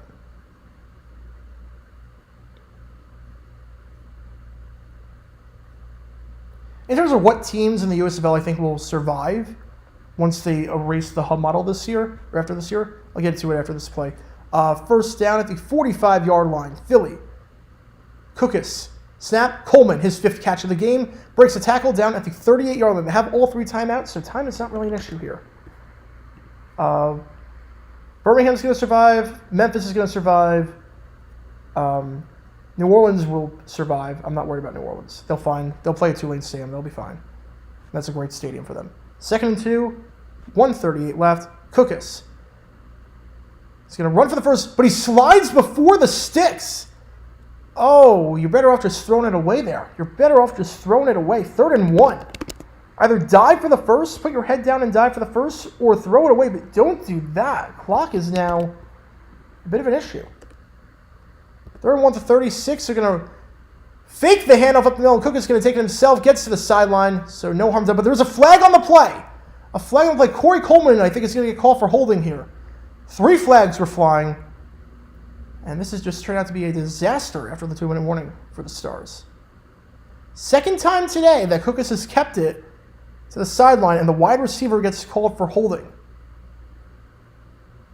I believe both times it's been Corey Coleman. And yeah, he's got him up on the shoulder pad, threw him down. That's absolutely holding. Alex Thomas, the cornerback there, just threw him to the ground. Again, that goes back to the 2nd down play, where Cookus, for some reason, instead of throwing it away, decided to run, and instead of trying to get the first down, slid before the sticks. 4th penalty of the game on the Stars. 2 of them wide receiver holds. 3rd and... I don't think it's not 3rd and 11. It's not 3rd and 11. But a disastrous play. I don't know what the heck that was. Cookus just has to go down, absorb his first sack of the game. And will the Breakers call timeout? Will the Breakers call timeout, or are they just going to be fine going into the half at 13-7? I think they're just going to be fine going into the half at 13-7. A horrible sequence there for the Stars. That was... And that snap never even reached. That's what happened. The snap never even reached. Snap there, I believe, was by Khalil Keith. I believe he was the one... that was Perez. It was 64. My depth chart is wrong. CJ Perez on my depth chart is 62. He is wearing number 64, so my apologies there. CJ Perez, the center. That snap hit his butt. I guess he thought Cookus was under center instead of in the shotgun, and it just became a disaster. So the Stars take it all the way down. They burn a timeout. I'm not sure why the Breakers wouldn't call a timeout of the run. I think they're just going to be fine going into the half at 13-7. With 24 seconds left, 4th and 9.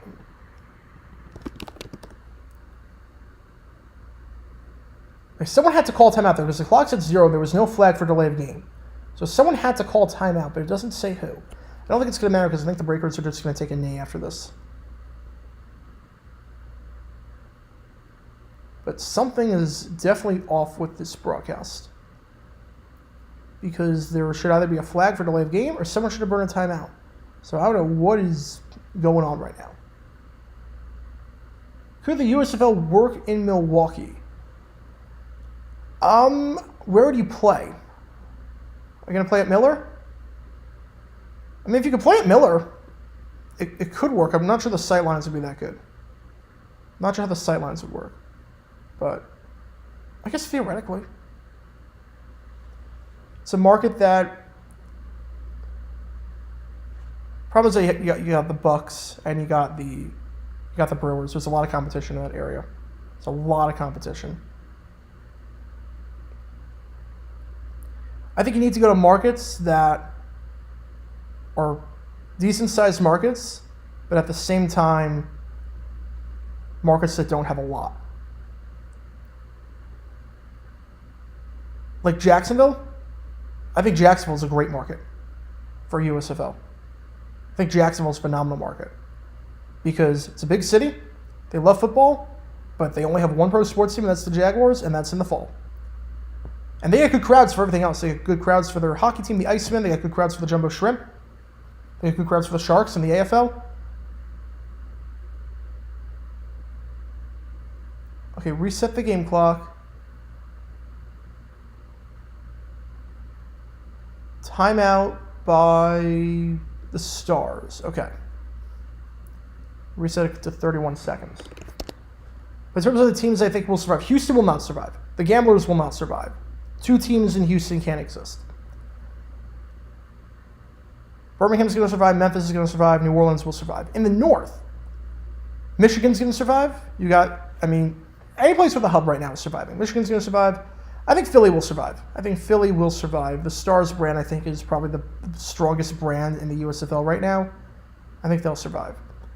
Jersey, I don't know. I don't think they're going to. I think you got to move a team to Canton, Ohio. Got to make a team one of Cannon's own. That punt bounces and out of bounds at the 14-yard line. So New Orleans, based on the fact they didn't call a timeout, probably just going to take it into the half at their own 14-yard line. And then Pittsburgh, will they survive? There's a lot of competition in Pittsburgh with the Pirates and the Penguins and all that, and the Riverhounds. There's a lot of competition. I don't know if they'll play at Heinz Field and whatnot.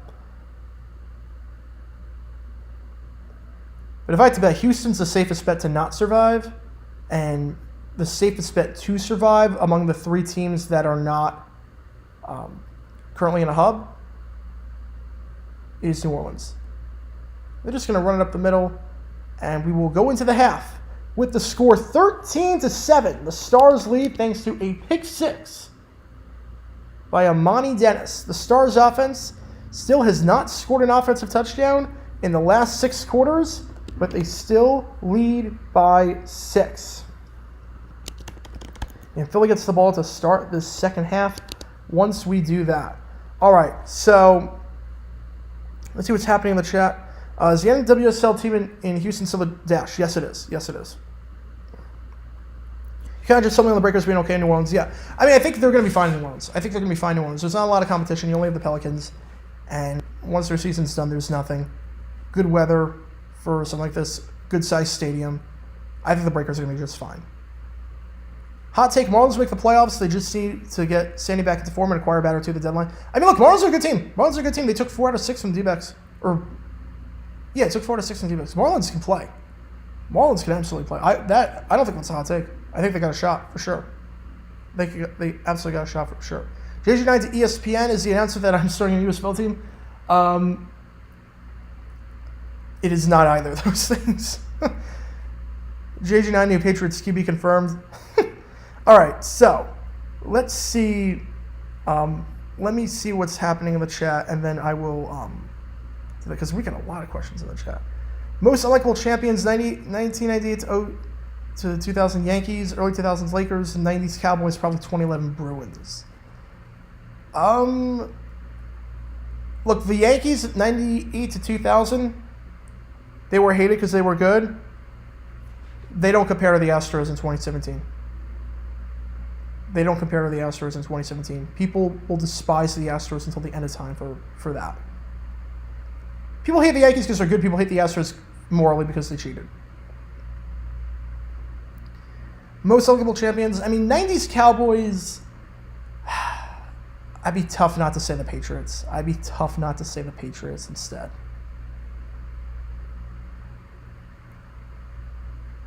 It'd be tough not to say New England.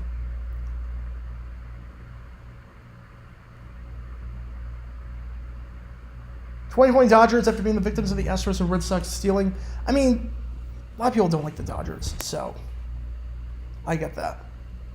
Least favorite teams in the Big Four sports.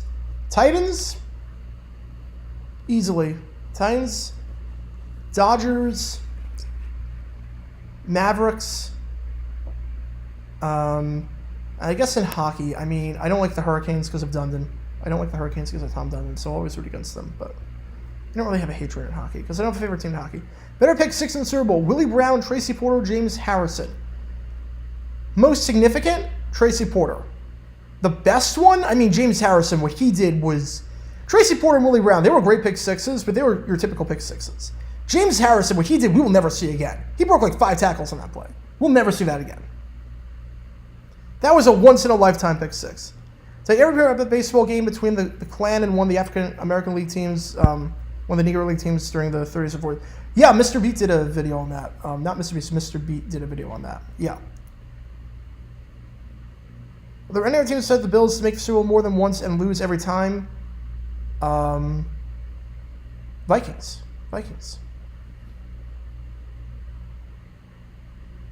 Now that I think about it, I don't get why they even chose Canton for a hub model, even though the original USFL never put a team in the state of Ohio. I mean, Canton makes sense as a hub. It really does. Canton makes sense as a hub because they drew sellout crowd for the USFL championship. It's a market that doesn't have a lot. It makes sense. Just put a team in Canton, though. Don't have two teams in Canton and not call a single one Canton. Attendance would increase by 1,000% if you called a team the Cannon something. Because why would I spend money to go to a game in Canton, Ohio, if I'm a person in Canton? Because I know that none of these teams, like, I want to root for a team. I want to go to a game and root for a team. I don't know, why would I root for either of those teams? Because they're not going to be here next year. It doesn't make sense. All right, so here's the announcement. Here's the announcement. I got in contact with someone.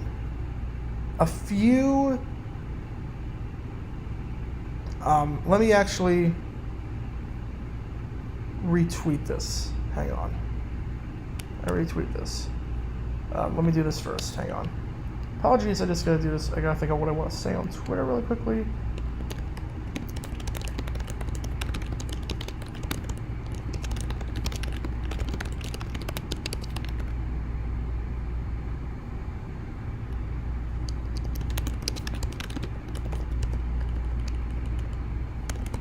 Hang on.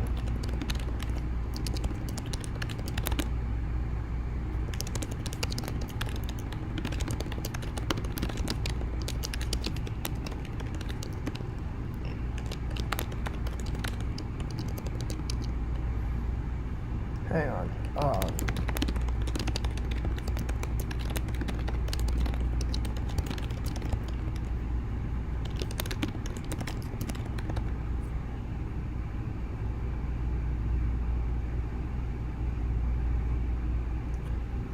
I think what I want.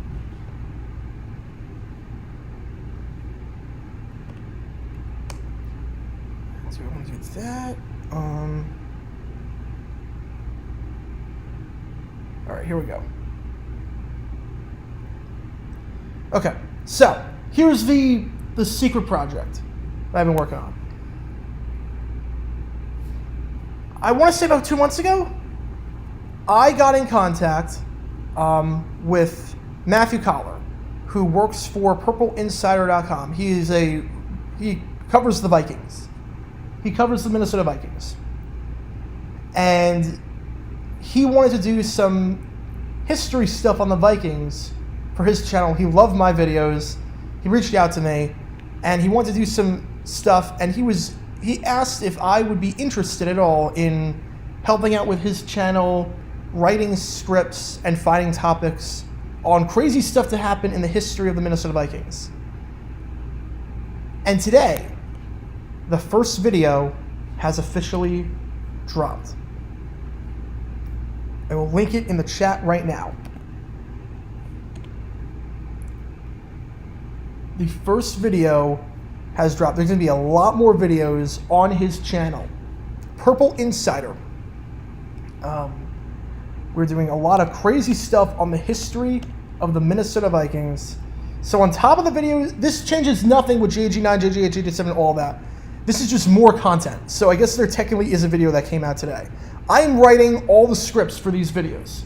I'm writing all the scripts. The voiceover is not done by me. The editing is not done by me. But I'm writing all the scripts for these videos. So I'm just going to post it on my YouTube right now. So if you want to hear more about the history of the Vikings, some crazy stuff that happened, this video that came out today is about the opening game that they had in 1985 against the San Francisco 49ers, and how a speech by Bud Grant at the start changed everything. A crazy speech made by Bud Grant the day before the game motivated the Vikings to pulling off one of the most shocking upsets, as a 3-13 team the year before stunned the defending Super Bowl champions. So I'm going to post that right now.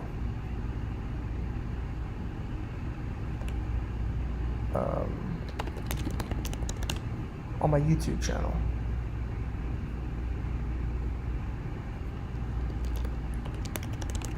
Hang on. So.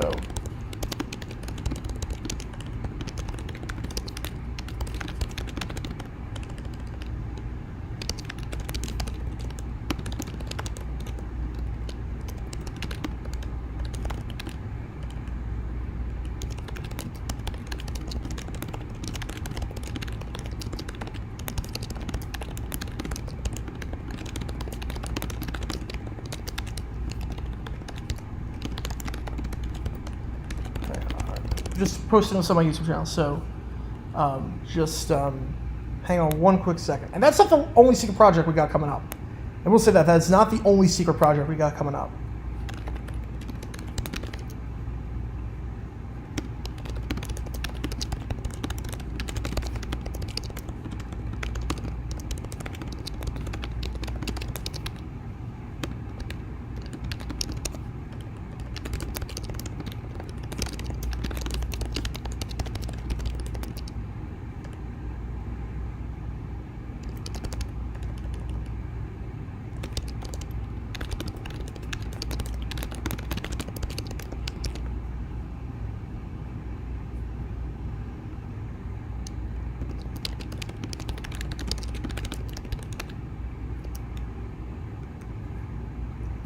Alright, so that video is now up.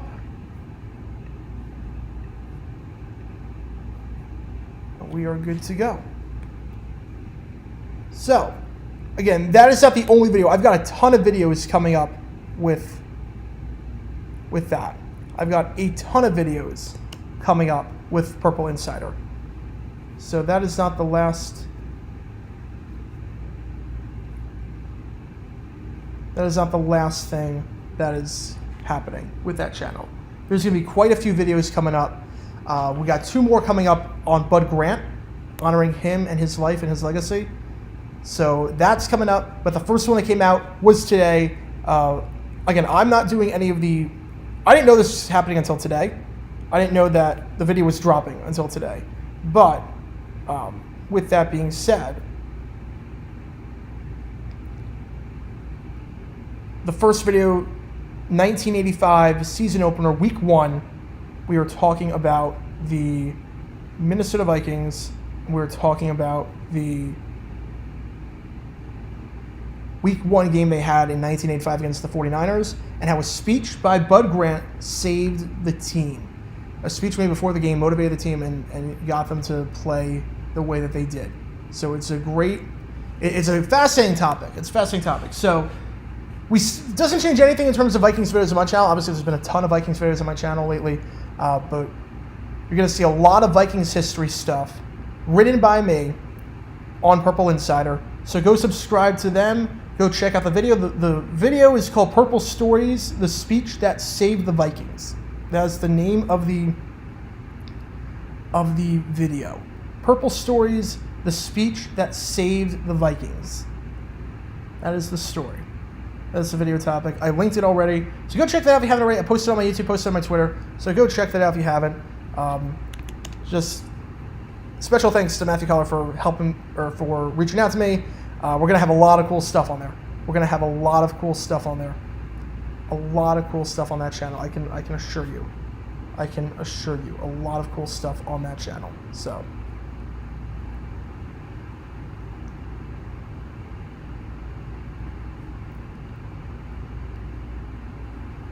and this is not the only secret project. I got 2 secret projects coming up. As we have a $10 from Isaac Hobbs. Thank you so much for that. Holy cow, thank you so much, Isaac. Thank you, really means a lot to me. Let's see, let me get your name in there and then I'll read your comment. Holy cow, thank you so much.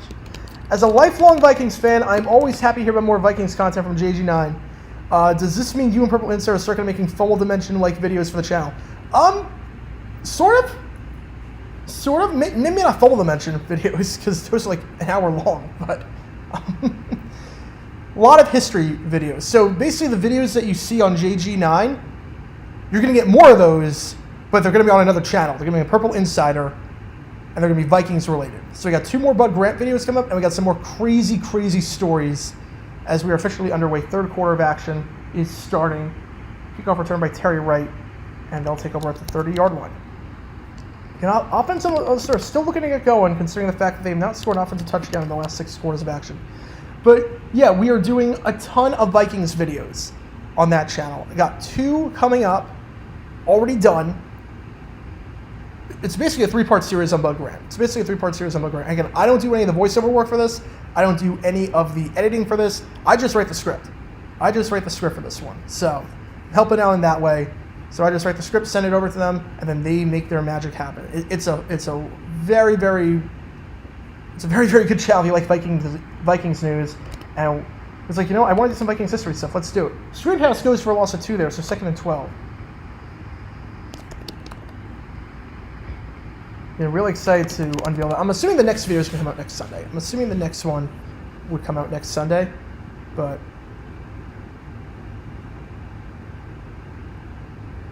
that is the news. And again, that is not the last secret project I've got coming up. I'm assuming in the next month we'll know more about the next one. It has nothing to do with football.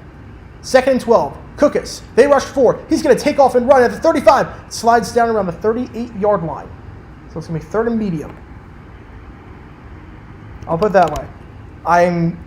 My favorite part about the whole process is writing the scripts and finding the stories, and this allows me to do way more of that. So, again, Purple Insider. The video is up right now. It's called The Speech That Saved the Vikings, Purple Stories. I will link that once again in the chat. Got, again, some secret project. If the Purple Insider vids take off, other teams, fans, reporters might be blowing up your email account. Oh, yeah. Absolutely. I don't have no problem with that. 3rd and 4, slant route, and that is batted down at the line. 2nd time today it has been batted down, and a quick 3 and out for the Stars. A very quick 3 and out for the Stars. So let me again just link that really quickly. If you want to see it at any point, I will link that again. I bet under 40.5. What do you think? I think you're going to be fine. I think you're safe. Look, Bethel Thompson's not had a great game so far. The Stars offense can't get anything going. The 1 touchdown they scored was on a pick 6. I think the under is going to win. Some guy yesterday won $2,000. He bet on the Stallions at -6. Some guy won $2,000 yesterday in the chat.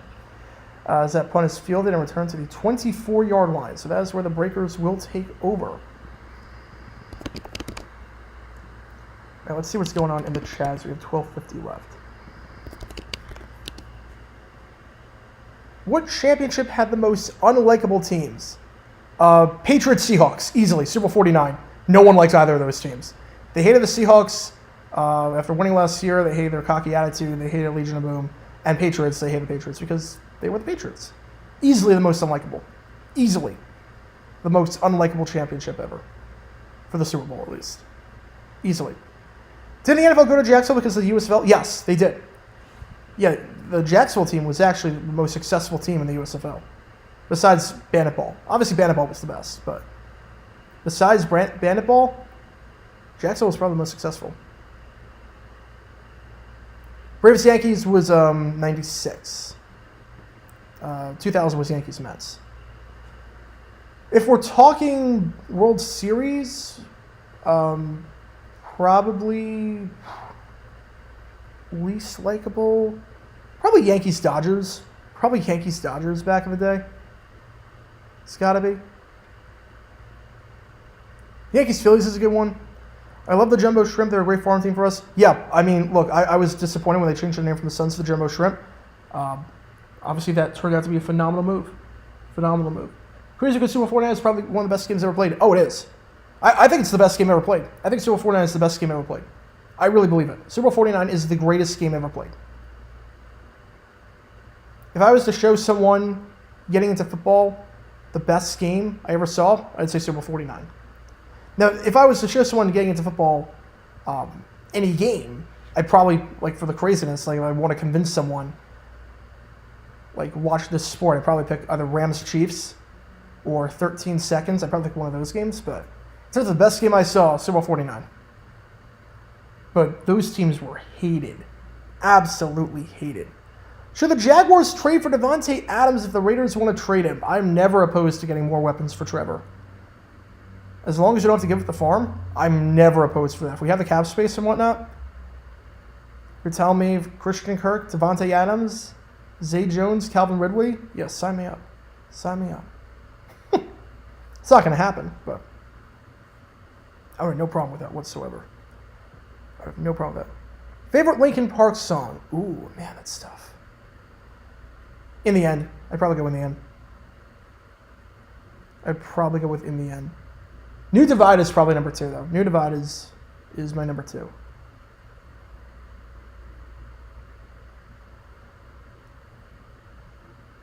New Orleans Breakers and New Zealand Breakers. 2 Breakers teams, yes. I think Chicago might be a good expansion market. It's too saturated. Too many teams. 2 baseball teams, hockey team, basketball team, WNBA team, MLS team. Way too crowded. Handoff goes to Wills and bottled up behind the line of scrimmage. It is Cody Brown on the tackle. Good stop for him. He had a rough first half. Got called for 2 penalties. Got called for a face mask. Got called for an unsportsmanlike conduct penalty. On the last drive of the Breakers side. Not counting the final drive where it was a kneel down. I don't count that. 2nd and 10, they're going to say. They're going to say he got back to the line. They rush 4. Bethel Thompson.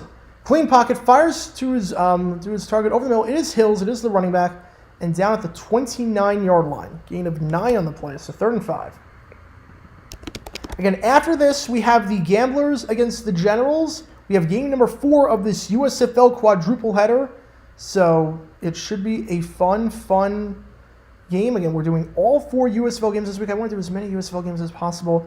I figure this week, no better time to start than right now since the XFL is done. So we're doing all 4 USFL games this week. This has been a blast. 3rd and 5. They rush 4. Bethel Thompson avoids the sack, fires low, and it is caught, and he's still not down. They got a lot to sort out here. I don't think he wasn't down yet. Then he lost the ball at the very end. They are going to say, as of now, it is a first down. It is a first down catch there made by D. Anderson, his 2nd grab of the day. There was a flag on the play, though, and Anderson is shaken up. He was slow to get off, and now he is hobbling to the sideline. We'll see what this flag is. Bethel Thompson was off balance. D. Anderson makes the grab, and I don't know if he was touched. The cleat might have gotten him. The cleat might have gotten him at the very end. There was a flag in the backfield, though, as well. So we got to sort out a lot. And apparently the flag is on the Breakers. So 3rd down, redo it. Over the middle, it doesn't matter. Over the middle, gain of 27 yards on that one. Eli Stove. The Stove is hot on that one. 1st and 10 at the 47-yard line.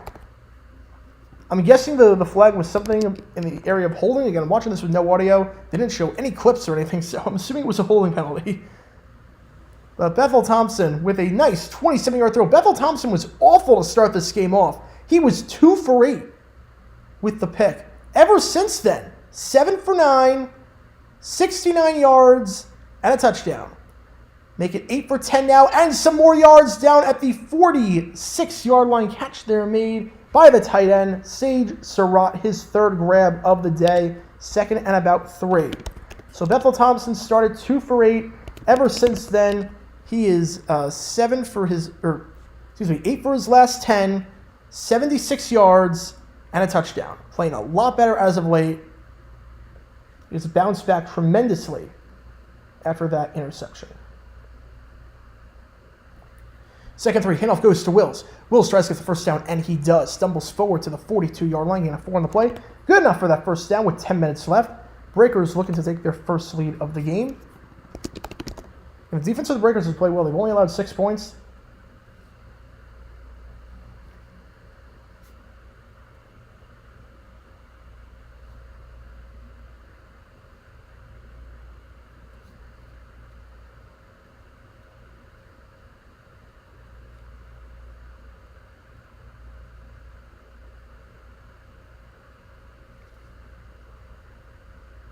There's a flag on the play. It looks like they did not get this, or it was a false start there.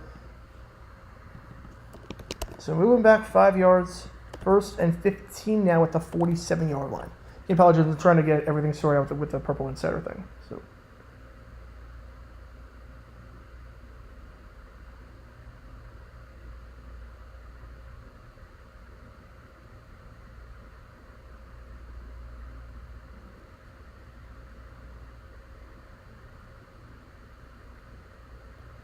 And that is bottled up, incomplete pass. So 2nd and 15. All right, should be good to go now. We should be good to go now. After just getting things sorted out, purple and center. So, again, that was the big news at halftime. We got some more news coming up from that, and there will be some more exciting news coming up as well that I cannot reveal just yet. That pass was intended, though, for Hills. Wouldn't have gotten anything there, so. Pass breakup, though. Joey Alfieri. 2nd and 15. Ball at the 47-yard line. Thompson drops back. He's got 5 rushing. Throws and pass interference on the play. That one looked pretty obvious. Sage Surratt, the intended target, and the hit was well before that ball ever got there. Joey Alfieri giveth, and Joey Alfieri taketh away. So he'll be called for the PI. Move him up to around the 31-yard line. The Denver Gold sold out nearly every game from 83 to 85. Really? Really? They sold out nearly every... But Mile High Stadium is huge. Oh, they're going to say no pass interference. Whoa! They're going to say no pass interference there. Let's see that again. In what world is that no pass interference? In what world is that no pass interference? Hang on a second. What do you mean there's no pass interference on that one? He hit it before the ball even got there. I don't know about that. Oh, man, I don't know about that one at all. That ball got there well after the hit. Oh, man, I don't know about that one. So the Stars catch a bit of a break. 3rd and 15. They rush 5. Bethel Thompson fires to the sideline, but it doesn't matter. It doesn't matter. It's a first down for the Breakers. It is D. Anderson.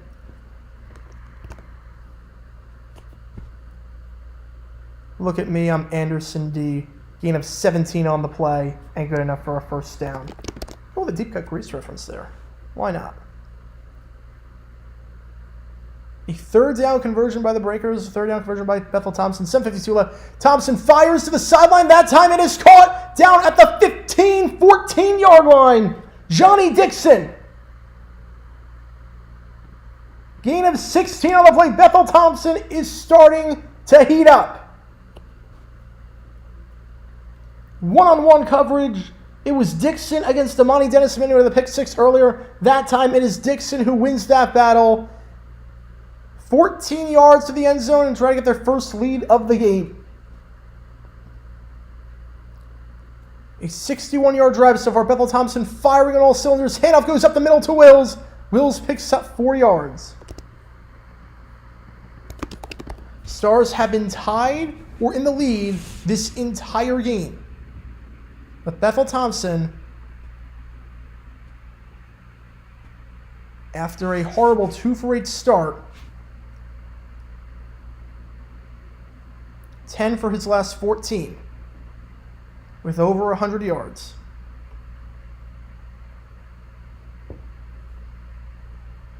The James Harrison play is the greatest play in the history of the sport. It's up there for sure. It's up there for sure. I wouldn't complain if you said it. 2nd and 6, Bethel Thompson, outside the pocket, fires, end zone, incomplete, throws it away. There was a flag. There is a flag on the play. It came after the throw. It's funny, it's funny about Super Bowl 43. This game has been played for over 100 years. And you might be able to make the legitimate argument that the greatest offensive play of all time and the greatest defensive play of all time came in the same game. It's going to be pass interference on the offense. Like the greatest offensive play of all time?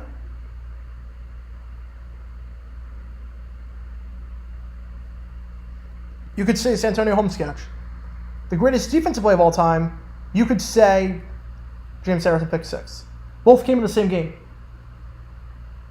How come the FS1 scorebook isn't the same as the new Fox scorebook from the Super Bowl? That's a good question.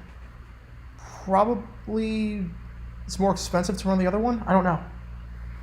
I don't know the answer to that question. 2nd 16 out to 21. Bethel Thompson fires, incomplete, intended target on the play was D. Anderson.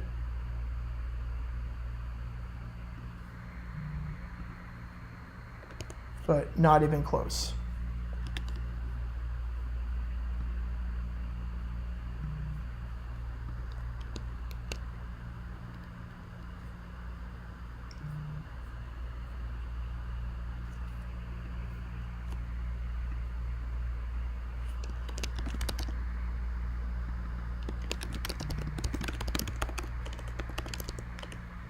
They're in 16. Bethel Thompson tries to avoid the sack, but he cannot step up in time. He cannot step up.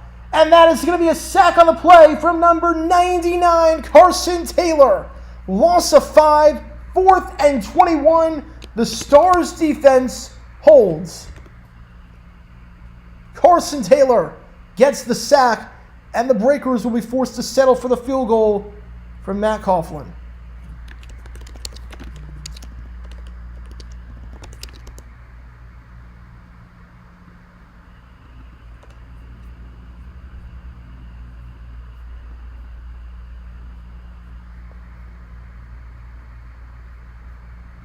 Fourth and 21. They're going to try a 44-yard field goal. Coughlin can make it a 3-point game. Kick is up, and it is right down the middle. It is good.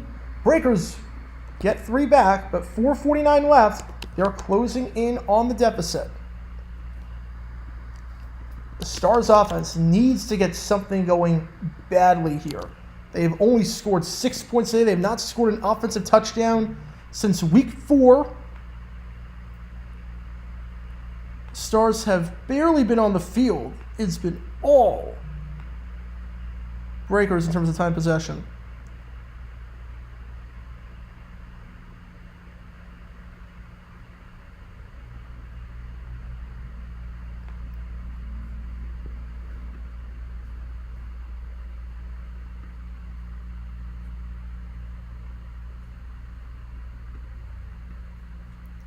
All right, let's see what we got here.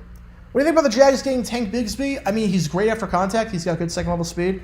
I was not crazy about the need necessarily because I don't know where he's going to fit because we already have quite a few running backs on the team. But he plays like ETN. His comparison is ETN. When I watch him, I'm like, look, I'm just watching another ETN, so I'm fine with it. I'm fine with it. He's a good player.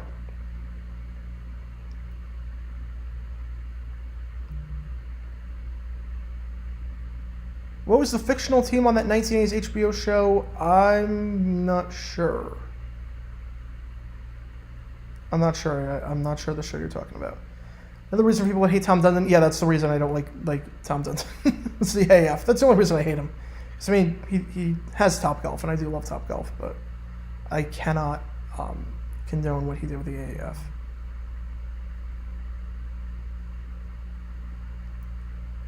I'd rather watch a Pelicans-Hornets finals than a Lakers-Celtics finals.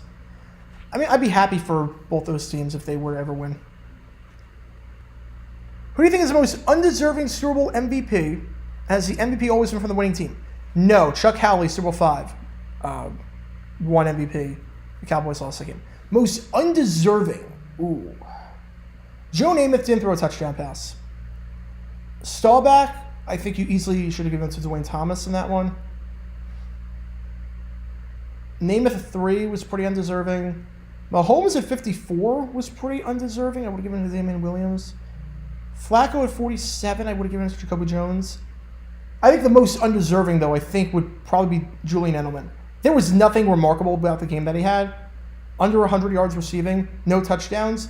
You're telling me the most valuable player in a 13-3 game where there was one touchdown was not the guy that either scored the touchdown or it should have gone to Gilmore.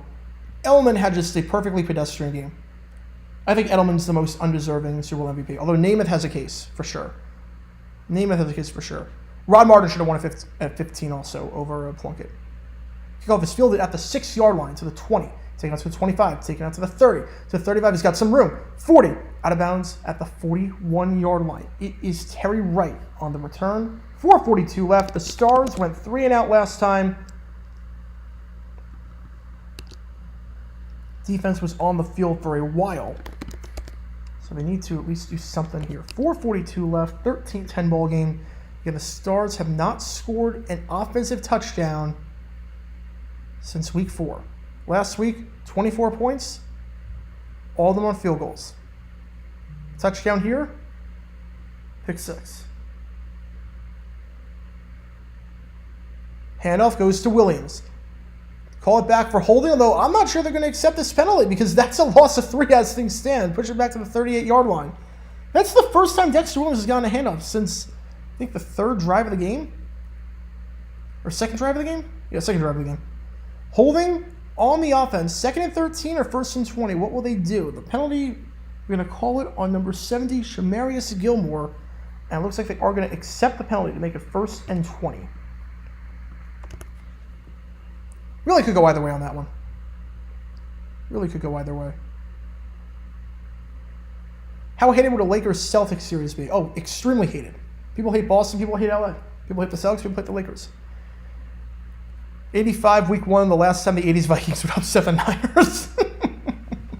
Yeah, there was one that happened a few years later in the playoffs that people probably remember a bit more. They rush 4. Cook is hit on the throw. It is completed, breaks the tackle, and gets that yardage back. Loses the ball eventually, but he was down to the 44-yard line. Catch there made by DeAndre Overton. His first grab of the day. Hindsight is 2020. 2nd and 13 versus 2nd and 8. Stars actually won that one.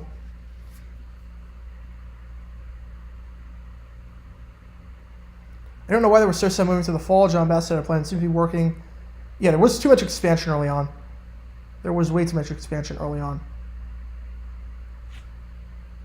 Yeah, I wish the documentary was a bit longer because it didn't really dive into why.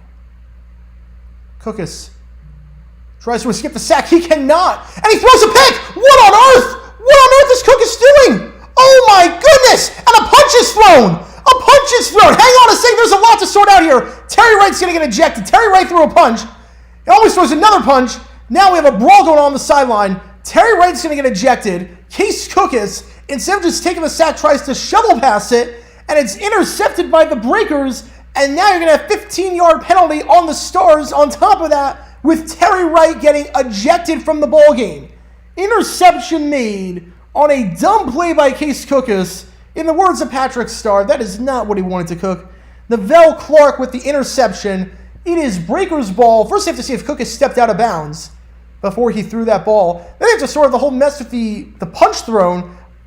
I don't think it's going to be offsetting penalties. I think Terry Wright's going to get ejected from this game. Whether those are going to be offsetting penalties, I don't know. Whose ball it's going to be, I'm not sure. As it stands, it's an interception. Clark picked it off. Whether Cookus was out of bounds, we don't know just yet. I think as things stand, they are ruling in an interception. A lot to sort out here. A lot to sort out. One thing is pretty clear, though. I would be stunned if Terry Wright, the kickoff return man for the Stars, stays in this ball game. I would be absolutely stunned. All right, we were seeing a replay here. Was Cookus out of bounds? He was not out of bounds. Was he in the grasp? Was it a sack? No. Was Clark out of bounds when he made that pick? You need 2 feet in bounds in the USFL. And at least from the first glance, that looks like an interception. They have the extracurricular activity afterwards. I think Terry Wright is going to get ejected. He threw a punch. He started it. Whether a breaker is going to get called as well, it's going to be offsetting penalties after the play, I'm not sure. But I know for a fact Terry Wright is gone.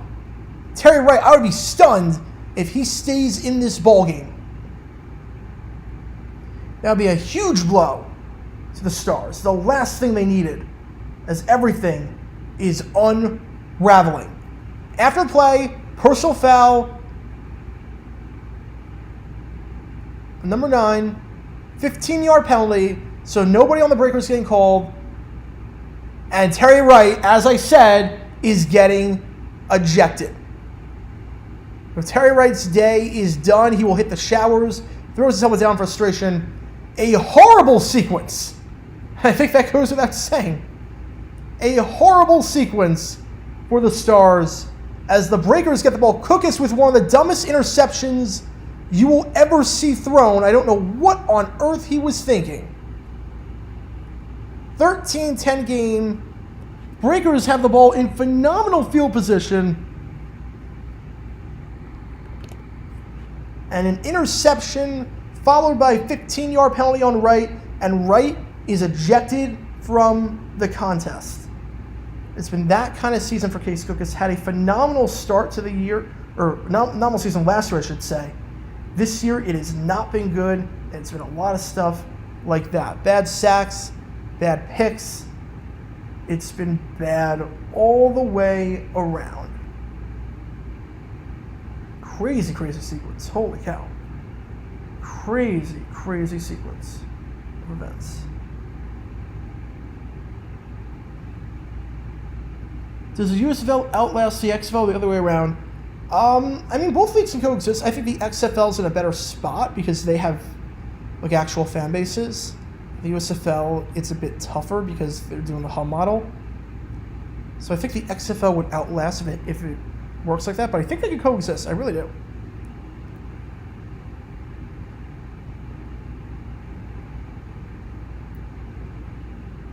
Holy cow. That was insane. Just hopped in the house game. You just missed one of the craziest plays. Unless you were here for that weather chart. Unless you just got here for that one. Crazy stuff. The Stars still do not have an offensive touchdown. If you're just joining, the Stars 7 points got on a pick 6 and then 2 field goals by Aguilar. Case Cook is not doing well right now at all. The last thing the Stars need, their defense has been on the field for an eternity. Breakers dominating time possession ever since the second quarter. The last thing they need here. Breakers are already in field goal range to tie this game. They can take their first lead of the game. Although we're just talking NFL games, but 2006 Rose Bowl is the greatest college game ever played.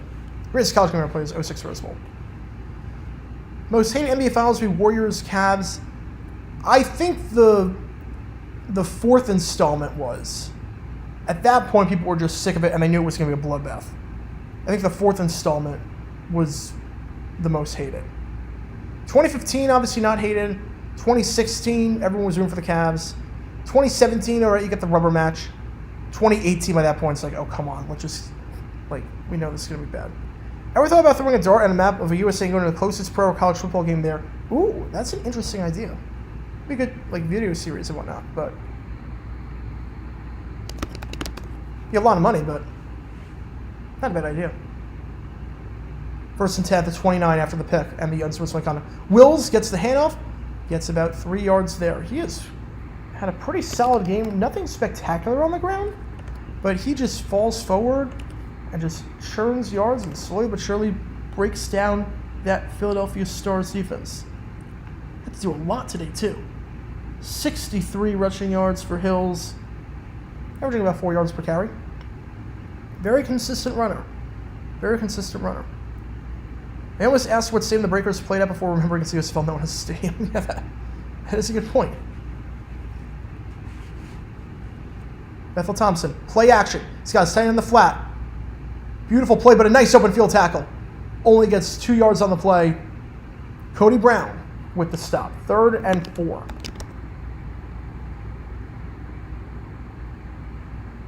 And they're going to say 3rd and 5. Move the Jags to Chicago and rename them the Chicago Cougars. Yeah, how about no? How about no? I don't like when teams move. An expansion team would work. Yeah, for the most part, I don't like when teams move. I mean, there are some times where it's okay, but I don't like it most of the time. 35, Bethel Thompson. Pocket collapses on him. Fires, low throw, incomplete pass. Nice breakup there by Cody Brown. Brown had a rough first half, but has had a very good second half so far. So the Stars, despite poor field position defensively, have a great stand. Worst case scenario, we're going to be tied up.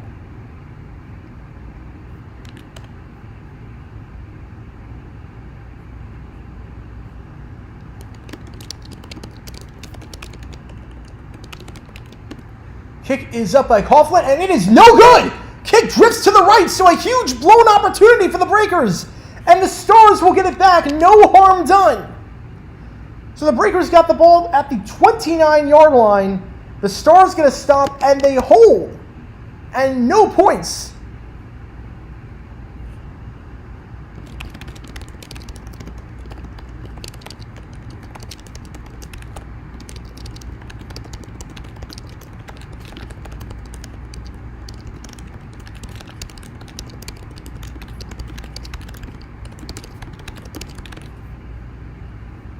What a phenomenal stop.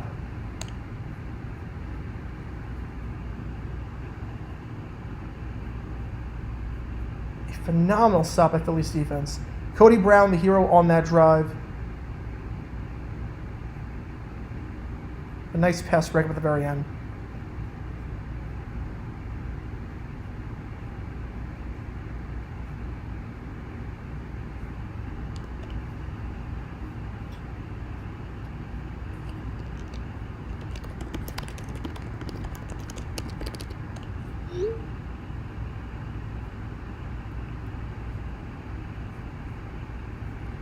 right, let's see what's happening in the chat. 1:39 left. Stars yet to stop. So the only real harm done is that Terry Wright, their kickoff return man, is ejected from the game. But other than that, the interception really meant nothing.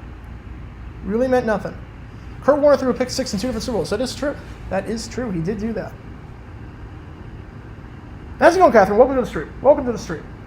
Over at the PGA, the Oak Hill course today is playing real tough. The leaders tee off in 30. All right, I will turn that on. I will turn that on. We will follow that on one of the monitors. Yeah, Oak Hill's been playing tough. I'm excited, though, for Block. I'm excited for... I mean, Block's just a phenomenal story. Now, a club pro going up against... paired up with McElroy. Like, I want him to do well. I want him to qualify. Finish top 10, qualify for next year. Top 4 qualifies for the Masters if he can somehow get top 4. I would love to see that. They should have given the MVP to Hecker even though they lost. It'd be a tough sell to give it to Hecker. They should have given it to Gilmore. Gilmore should have done it. Gilmore should have done it. Why don't I have a favorite team in hockey? Never really lived too close to any team where it would matter. So, like New York, I lived close by for the Islanders, but I never really wanted to be a New York sports fan. Never really wanted to be.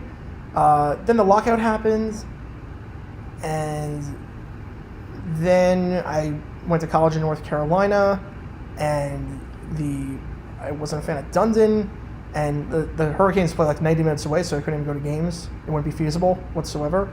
And the Coyotes, I mean, the whole situation. I would become a Yotes fan. But it's a nightmare for obvious reasons.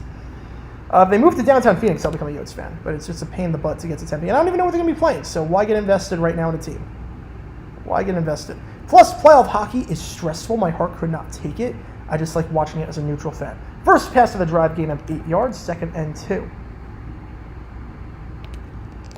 How about a golf video in the future? I have a golf video on my channel. I have a golf video on my channel. I did it a long time ago. I put it out in like 2020. Handoff up the middle. He's got space to the 50, to the 45, to the 40. Down at the 35-yard line. A huge run there from Matt Colburn. Matt Colburn let it burn. Gain of 25 yards on the play. They're into New Orleans territory. But yeah, I do have a golf video. I do have a video on how in 1992, John Daly got a tryout with the Indianapolis Colts. I am linking that right now in the chat. So I do have a golf video. So if you do want a golf video, I do have one. John Daly, 1992, got a tryout with the Colts. And you actually see footage of Daly kicking field goals. He's actually a good kicker. He can actually kick field goals. If he wasn't playing golf, he actually might make it as a kicker in the league. Slant route goes to Coleman, his first catch of the half, gain of about 7, and that will take us to the end of the third quarter. Coleman, the best receiver on the team.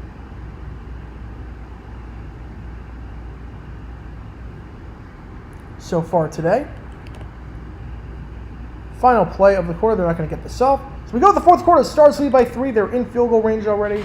Corey Coleman with 6 catches, I believe. I will get the exact stats in just a bit. But that, I mean, right now, Corey Coleman, 6 catches, 76 yards. No one else has more than 2 catches. And Terry Wright has the longest grab of the day, 30 yards. Plus, he's their kickoff return guy. However, if the Stars are going to win this game, they have to do it without him. Wright got ejected for throwing a punch on the last drive, which I called right away. What's the best Scout video game? Oh, man, I mean, the Tiger Woods games were great. I played Tiger Woods on like the Wii in like 2008, 2009. I'm not sure if it was so called Tiger Woods at that point, but I played that game on the Wii and like my arms were sore. I played it all summer. That was an amazing game. 2009. It was 2009. What if the NFL allowed NHL-style fights? Oh, man. Oh, you'd have like 3 people on each team that were instigators. That all they do is know how to fight. It'd be like that. Games are going forever. They would go on forever. Yeah, XFL I think is better because they have fan support. The quality of play offensively is way better. Like, it is way better. DiNucci, like Ben DiNucci, I think was probably the third. He was frustrating to watch, but he was probably the third best quarterback in the XFL this past season. He would hands down be the number one quarterback in the USFL, to the point where he'd be running away with MVP.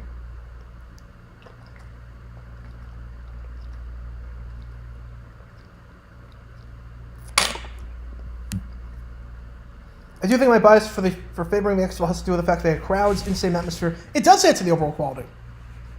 That's why it was tough watching sports. It was tough watching sports in 2020 because it felt unnatural because there was no one there. Like, what didn't feel unnatural was watching Jaguars games because there were actually people in the stands. There was only like 15,000, but there were people in the stands. It added to the atmosphere at least. The games where there were no fans, it is tough to watch. It really is. If LeBron was on the Cavs in the fourth and so on, the Cavs would have gone 20-62. Yes. I still think, and we don't talk about this game enough, the greatest game I've ever seen LeBron play was Game 7 that year in the Eastern Conference Finals against the Celtics. He played every minute. He put the team on his back.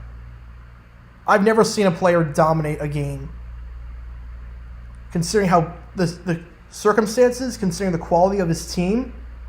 I've never seen a guy dominate a game like LeBron in Game 7 of 2018. He willed that team to victory.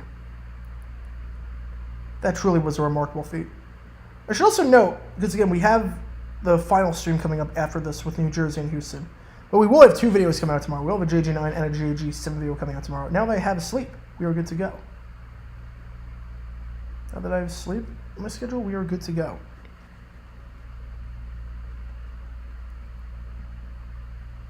Should it be the Boston Breakers? No, too saturated of a market. New Orleans Breakers would work. I think the Breakers will survive. But the team in Boston would not survive. It's way too saturated. Plus, you're not even playing in Boston. You have to play at Gillette Stadium in Foxborough. Try getting a team in saturated Boston with all the other options to watch minor league football in the suburbs. No. Second 2, handoff up the middle, goes to Colburn. Colburn spins at the 20, down at the 19-yard line to get a 9 is good enough for a first down. We had just started the fourth quarter, but again, we do have a flag on the play. On a run like that, you got to think area of holding, and it is going to be holding. They've been called for that a few times, sometimes on the wide receiver, that time on an offensive lineman. Going to call it on Perez, who's had a bit of a rough game. Perez had a bad snap on the final drive of the first half. Lucky to recover that one. And now getting called for the holding here, so move him back. 2nd and 14. Takes him out of field goal range to some extent. So they move back to the 38-yard line. So we got 19 yards on that one. Only way to get me to Moscow, Idaho. I got to go to the Kibby Dome sometime. I do have to go to the Kibby Dome sometime.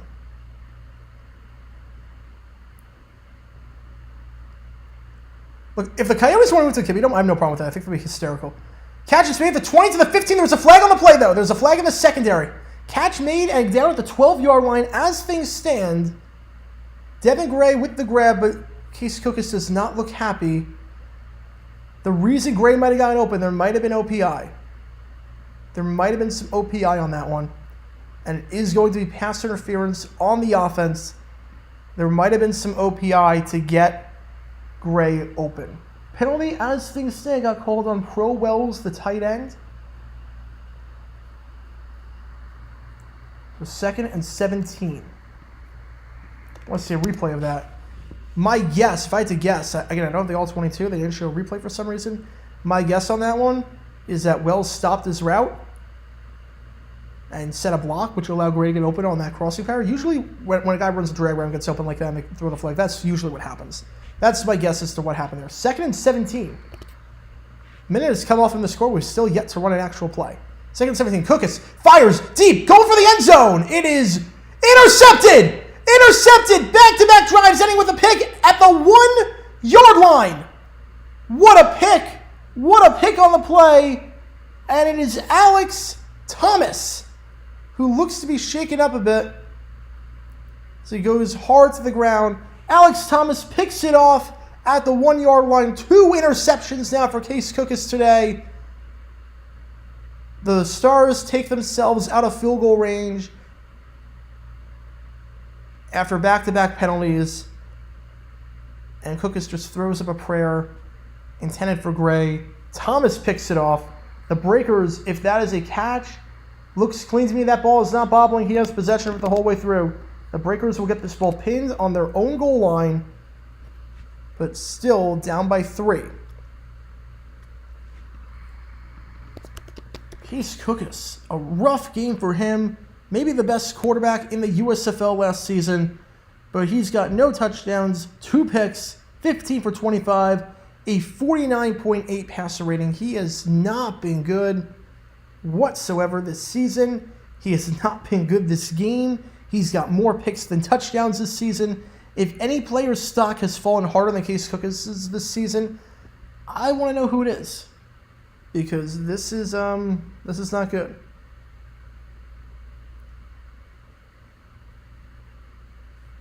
Look, Wii Sports Golf was great. Wii Sports Golf was great. But the whole selection was limited. The whole selection was extremely limited.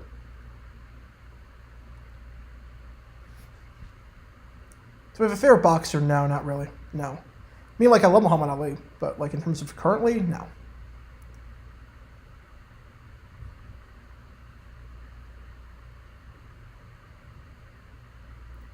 Do you feel the USFL and XFL will be rebuilding their teams every year and slowing down expansion to the NFL signing players? No, I don't think so. I don't think so.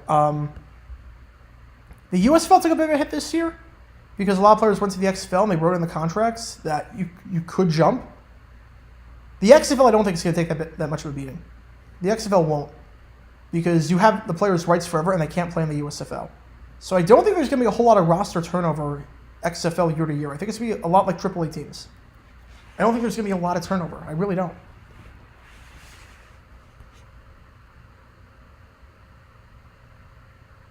I can tell you the neighborhood around Tulane is going to complain if the Breakers play at Yeoman Field. Those people are part of the city and not my backyard. Yeah, but I mean, the stadium's already there. And you're going to use it anyways.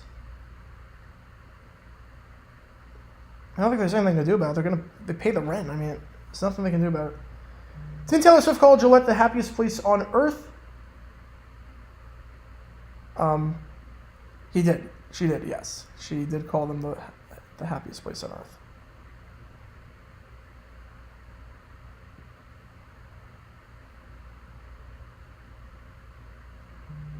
Which is very clearly not. Very clearly not.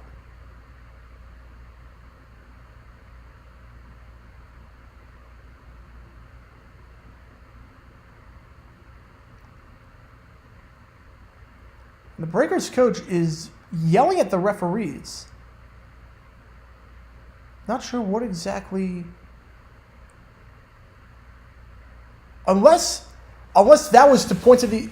That was beforehand. That was to point to the attention that Philly's running that drag, that crossing pattern. And it's PI. Be aware of it. So I guess that worked. 1st and 10 at the 2-yard line. Handoff goes to Wills, trying to get out of their own end zone. They pick up about 2 yards here. So 2nd and 8. Just looking for any sort of breathing room here if you're the Breakers.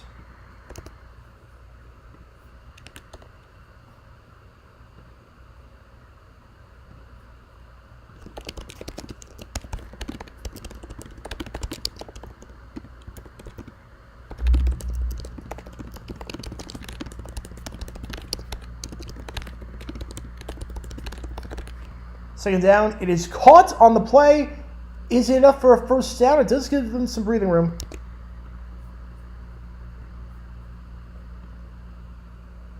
Is it enough for the first down? The catch there made by Jonathan Adams. An extra extension might have been enough. It might have been enough to get the first down. And it is. Gain of 9 on the play. So he does need to perform the QB dome. What's stopping her? Aside from the fact that the capacity of the stadium is like 18,000 and she's playing at 70,000 seat stadiums. Other than that, nothing's stopping her. 1st and 10 to 13. And that ball is caught. Gain of 1 on the play by Wills. I did see that the fan who became a security guard.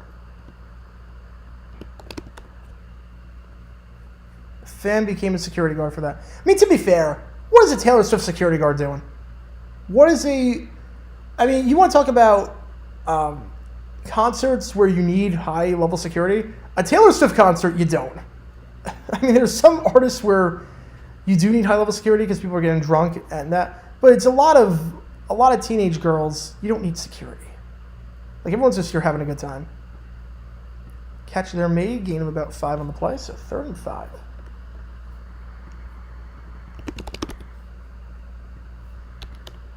I'm just, one of my editors contacted me, so just get in contact with him really quickly. My apologies.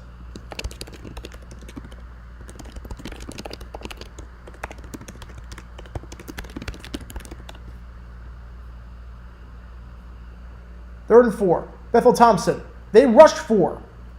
Got some pressure on the blind side. He's got to get rid of it. He's got to get rid of it. Running out of room. Just throws him a prayer, and it is incomplete. No P.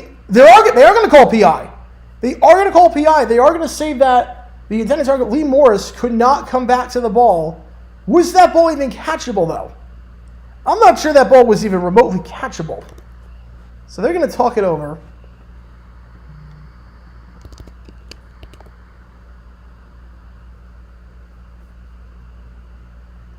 They are going to say first down. Did they say PI? They are calling it PI. And I'm not sure if... I don't know about that one. I don't know about that call. I don't know. That ball did not look even the slightest to be catchable. I don't know. That ball was like 20 yards underthrown. I'm not crazy about that call. Not crazy about that call, but it is going to be a first down for the Breakers, so they do dodge a bullet there. 11:27 left. Breakers down by 3.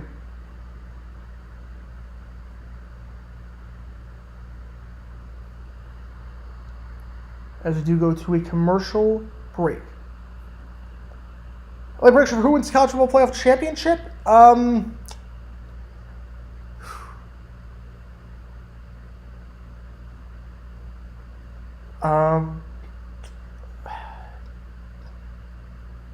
You know, I'll go USC.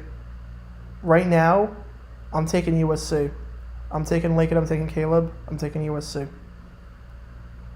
Again, I can't really bet against Bama, but Bama's changing quarterbacks. Georgia's changing quarterbacks. So I'm just going to go with stability. I'm going to go with USC. I still can't believe there were almost more OT minutes in the Panthers Hurricanes game the other day than regulation minutes. There were. It went to 4 overtimes. It almost went to a 5th.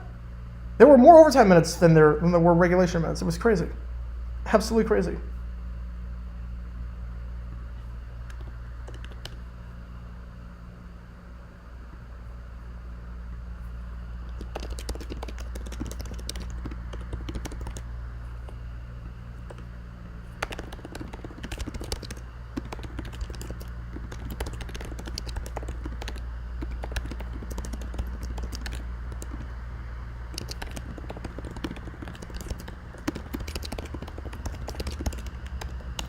All right.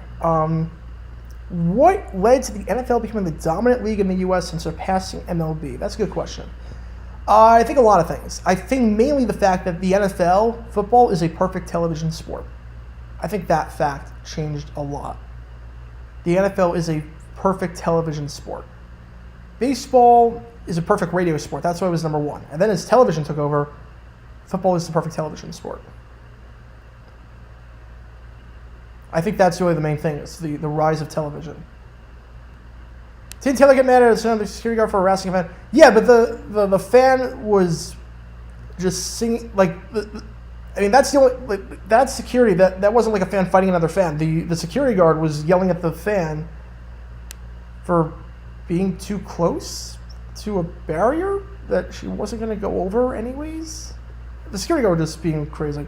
Like, there are some concerts you need security at. There are some concerts that you need security at because people get drunk. Like a lot of concerts are gonna like Kenny Chesney's concerts are infamous for fans trashing the place and getting way too drunk and whatnot. A Taylor Swift concert, I've never felt safer at a stadium in my life than I was at the Taylor Swift concert. I never felt safer. Like, nothing's gonna happen to you at a Taylor Swift concert. And so after that stoppage, I'm not sure what it was for. No one's burned a timeout. Breakers have about the 34-yard line. It's a comeback route. It is caught. It is caught by Jonathan Adams down to the 47-yard line.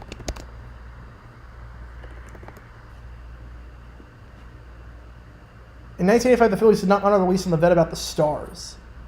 I don't know the full story behind that. I know bits and pieces. I don't know the full story behind that.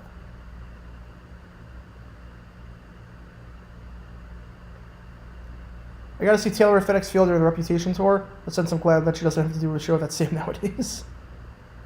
Yeah, it would have been bad for her. Head up the middle, Wills gets the first down to the 43-yard line. The Breakers are moving the ball. There's a flag on the play, though. Again, the stretch started at their own 2-yard line. A lot of penalties this game. This is like the 16th penalty of the game. Rolls play the first down. Afterwards, I think we're going to see unsportsmanlike conduct, taunting on Wills, which kind of negates the whole thing. So they're still not in Breaker territory, or not in Philly territory. It's a dumb penalty by Wills to commit, too. He was having such a good game. Yeah, very clearly taunting. Very clearly taunting. Yell at Brown's face, yell like that. Yeah, they're going to call that every day of the week. So move back to the 41-yard line. 10:31 left. Again, after this, the game between New Jersey and Houston is on Fox. We'll be live streaming that one. I wonder why Taylor chose Allegiant over Cashman. Because probably the Vipers. She played at Vegas during a Vipers game, so that's probably why. Thompson going deep. He's got a man. He has a step, and it is incomplete coverage on the play by Evan Worthington. Intended target on the play, Johnny Dixon, and he is a bit slow to get up. It was 2nd and 10. Had the step, too. Had the step. There's a few guys now that have gone down, slow to get up, on this field, non-contact. It's a few guys now. But at least he is back up, which is good to see. It took a while for him to get up, though. It took a while for him to get up. 9:45 left, 2nd and 10. The stretch started at their own 2-yard line following the interception. They rush for Bethel Thompson. Fires over the middle. It is caught, but a nice open field tackle. Catch there made. And Sewell says, not in my house. Gain of 3 on the play, and that is all he's going to get. 3rd and 7. That looked like it was going to be a lot more if Sewell didn't come in and save the day. I want to see a mosh pit and Adele concert. I don't even know how that would work. I don't even know how that would work. Catch on the play made by Eli Stove. And Sewell turns the stove off on that one. They only gained 3 on that one. 3rd and 6. Bethel Thompson, they rush forward, tries to avoid the sack, fires, overthrown, and intercepted! And intercepted! The Stars get the ball back on a pick and takes it to their own 40-yard line. Interception there made by Ladarius Wiley. There was a flag, though. Seems to be a common theme this game. As things stand, Ladarius Wiley has the interception. There is a flag on the play. As things stand, it's first down for the Stars at their own 40-yard line. Rolling on the field is an interception. After the play, personal foul, unnecessary roughness on the Stars. So Stars ball. After the play, there was a personal foul. So Bethel Thompson's actually had a pretty solid game after the pick 6, but not a great throw there whatsoever. He's feeling pressure. He was getting hit on the play, wrapped around the foot by Adam Rodriguez, number 58, forces the overthrow. Intended target of the play was Jonathan Adams, and intercepted by Ladarius Wiley. Did he make this grab? Did he trap this ball? He did not. That is a clean pick. That looks to be clean from here. That looks to be a clean pick from here. Let's see where they mark this after the personal foul. But as things stand, Philly has the ball. With 8:56 left, the defense has come to play. The offense is not. Hookus with 2 picks today. The team has only scored 6 offensive points. They've still not scored an offensive touchdown since week 4. There was someone that said they had the under for a lot of money today. And I did say you're going to be in the clear. It looks pretty good. It looks pretty good for you right now, seeing as nothing has really happened in this second half from a scoring perspective. We'll see where they mark this ball. 8:56 left in this contest. Philly, if they win this game, they jump to first place in the North. They're going to mark it at 25. The reception was down to the 40, but then 15-yard penalty tacked on top of it. Handoff goes to Colburn. Colburn down to the 28-yard line, brought down on the play by Shahid Salman. Again, New Jersey against Houston is coming up after this. Longest fourth down converted? I'm guessing 4th and 29. I'm guessing. I'm trying to think if there's another one that's been longer than that, but I would assume 4th and 29 would be the longest one. The Ray Rice play against the Chargers. I'm assuming that's the longest one. 2nd and 6 after the Colburn run. They rush 4. Cookus feels pressure, steps in the pocket, and runs for the first down. He's got it, and then some 40 and down at the 45-yard line. Nice play by Cookus to step in the pocket. Again, a 16 on the play, and the Stars are back in business with 8 minutes left. I think Packers beat the Panthers if 4th and 26 fails. I think so. I think there was just something about the Eagles in the NFC Championship.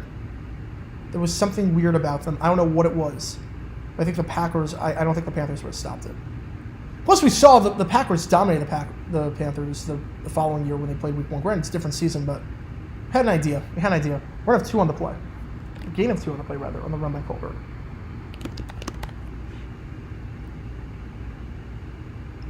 But I think 4th and 29, if I'm wrong, someone let me know, but I think 4th and 29, Ray Rice, Ravens Chargers, 2013?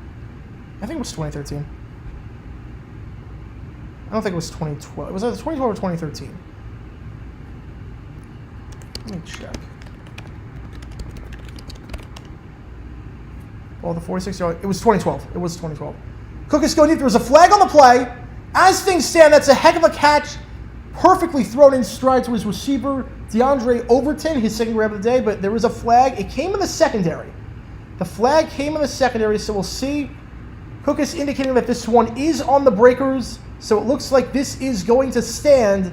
A heck of a play by Overton, a heck of a throw by Cook is his best throw of the day, and they're going to be in the red zone. Again, that flag came in the secondary. A 35-yard throw by Cookus. Had one-on-one, led him perfectly in stride. You cannot throw that ball any better than that. Jerry Elder in coverage, and Overton makes the grab. Down to around the 18, 17-yard line. We're going to mark at the 16 now, actually. They're in field goal range. They can make it a 2-possession game here. Handoff, gain of 5 on the play, run to Colburn. These are videos on crazy stories from spring leagues passed during NFL offseason. I've thought about that. I might just do a separate channel for alternate football. I might do a separate channel for that, but we'll see. We'll see. Brooks Koepka just teed off Hovland 2. Leaders underway. Yep, leaders are underway. Koepka at 6 under. Hovland Connors at 5 under, tied for second. Rose, Bryson DeChambeau, tied for fourth at 3 under. Second 5, ball at the 10. Handoff. Colburn muscles his way forward. Gain of 6 on the play. First and goal for the Stars. With under 6 minutes left, the Breakers need to get a stop. They need to hold the Stars to 3 here. The Stars have not scored an offensive touchdown since 1:20 left in Week 4. They won last week with 24 points. All points were on Aguilar field goals. They have 13 today. 2 field goals and a touchdown on a pick 6. It's been 8 quarters since they scored an offensive touchdown. Colburn's got them within 1 yard of it as he runs for 3. 5 minutes left. Breakers have all 3 timeouts.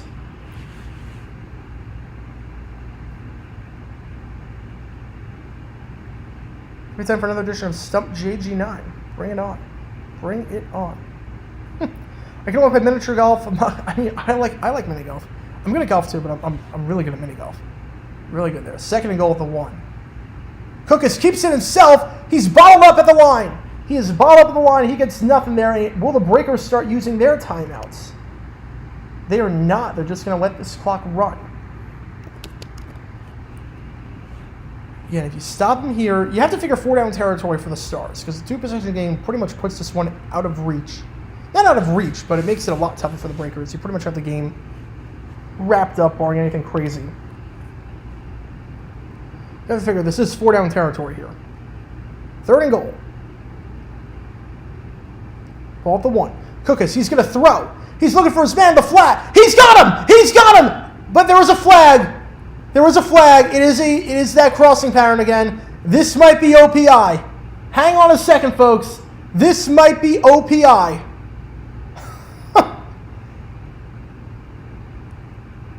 Pass interference.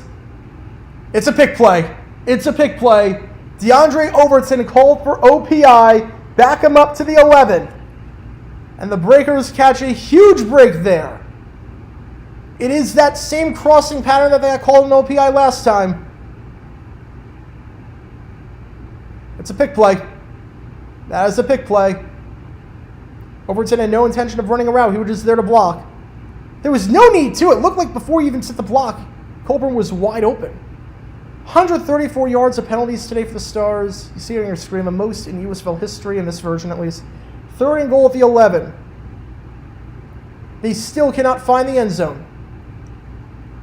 Cookus. They rush 4. He's got pressure. He's going to scramble. He's at the 10. He's at the 5. Cookus is in! Cookus is in! Cookus is in! Case Cookus is in, but of course, another penalty. Oh my goodness. Holding on the play. This is insane.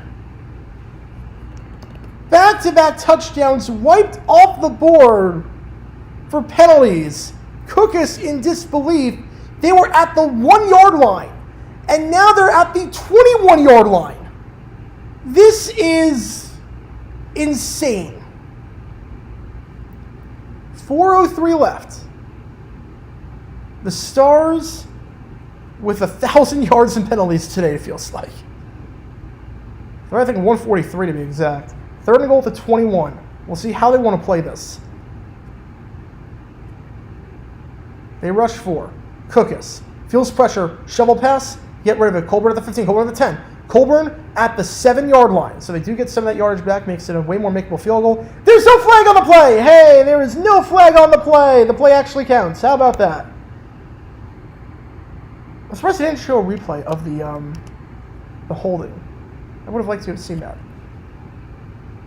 That is insane. 4th and goal at the 7-yard line. 3:30 left. Luis Aguilar. He's 2 for 2 today. Can he make it 3 for 3? Breakers not using any of their timeouts. 2 seconds. 1. They do not get the snap off. They do not get the snap off. 3:15 left. They're going to take the delay of the game. Give as much time as possible. 5 yards doesn't really make a whole lot of a difference. So move it back to the 12. This will make it a 30-yard field goal versus a 25-yard field goal. Aguilar hasn't been asked to do a whole lot today. Made from 21, made from 31, especially compared to whatever the heck last week was, where he was 8 for 8. All these kicks well within his range. As the D-backs are just taking a 3-1 lead, that is awesome. 4th and goal, moon back 5, move to the 12. Oh no, they're going to decline the penalty. I don't know why. Why do you decline the penalty? I don't know why you decline it. 4th and goal, 24-yard attempt. Kick is up by Aguilar. Again, I'm not really sure why you decline it. Not that it would matter with how well Aguilar is kicking. 16-10 ball game. 3:12 left. The Stars still have no offensive touchdowns in their last 8 quarters of action, shooting themselves in the foot. And how's it going, another Riz fan? How's it go? Welcome to the stream. What's the most interceptions thrown in one game by a QB with at least 1 pick 6? I would guess 7. I would guess it's 7. Back for second stream. Hopefully, guys, I have food trying to do. Hopefully you come back for the second one, Barbara. Thank you for tuning in. Thank you for tuning in.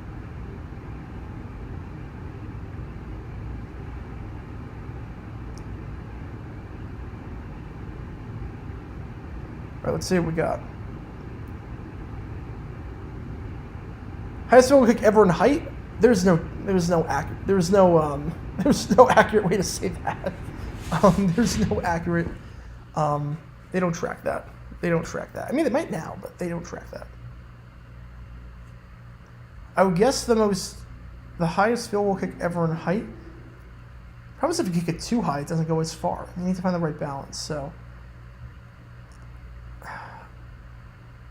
what's the point of this if you don't show the game? Well, I legally cannot show the game.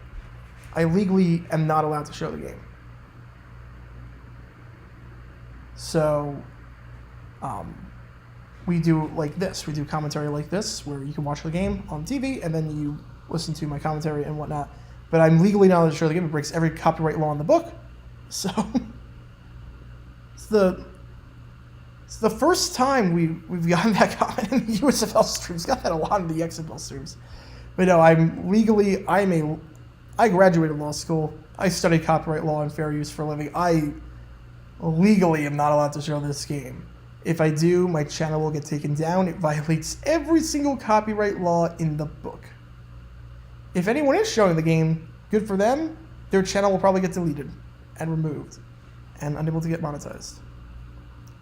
It is not the same thing as highlights. It is not even close to the same thing as highlights. There is nothing that is fair use about me showing the game. There's nothing transformative about it. If I show the game, there is nothing transformative whatsoever. And highlights are, like, that's even dicey for fair use. Like, Highlight Heaven, his channel gets demonetized. His channel, he's making no money on that channel. He's demonetized by the NFL. His is not, it's not fair use. Trust me, I studied the law. I studied copyright law and everything. And fair use. I basically specialize in copyright law at law school. A top 25 law school. Now it's top 30, but was top 25 when I got in there. Trust me, it would not be fair use one bit. I'm legally not allowed to show this game. Kickoff is fielded at the 10-yard line. Breakers to the 30, to the 35. Breakers to the 40. Breakers to the 45. He's got room to the side, but there is a flag on the play, so this return by Eli Stove is not going to stand. So many flags this game. I feel like there's at least 20 penalties in this game. So we'll see where they mark this. We'll see if the flag is. It's probably going to be on the Breakers. I don't know where this is going to be marked. I'm just putting down a random number. For now, we're going to see where they mark this at the end of the day. But this is just a sloppy flag fest of a game. 3:04 left. This is the kind of game that will not get people excited about the USFL. Even though it's been close, even though it's been competitive. Sloppy QB play.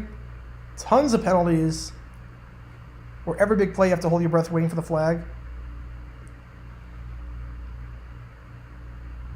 Was legal precedent on platforms that live stream every sports game? How would that work for the viewers legally?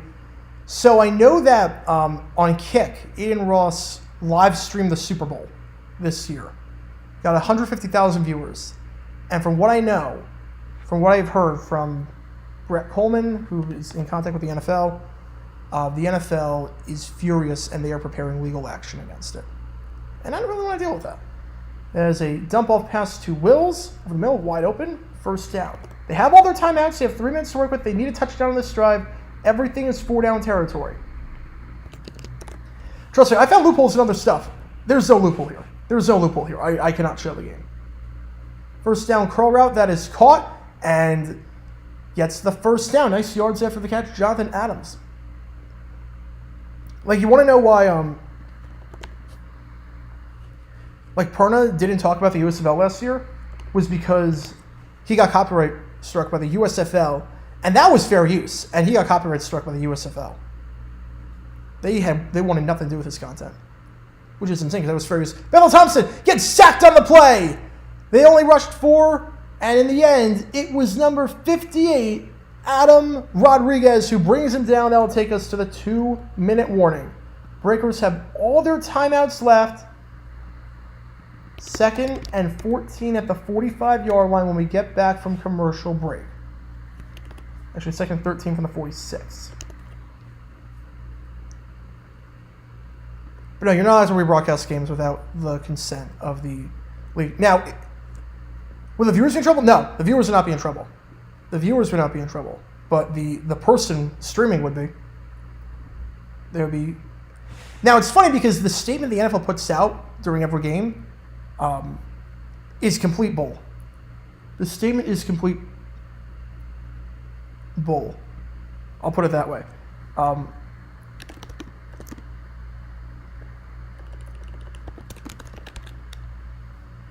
The statement that says this telecast is copyrighted by the NFL for the private use of our audience. Any other use of this telecast or any pictures, descriptions, or accounts of the game without the NFL's consent is prohibited. That's a complete lie. That's a complete lie. Because you know what that means? That means any accounts of the game, any descriptions of the game, without the NFL's consent, you're not allowed to do. Which means every time you're at work and you talk about the game you just watched, you say, did you watch the game yesterday? What'd you think? That's technically a description and an account of the game. Every time you do that, you have that talk at the water cooler, or every time you talk with your family about the game you just saw, you're breaking the law.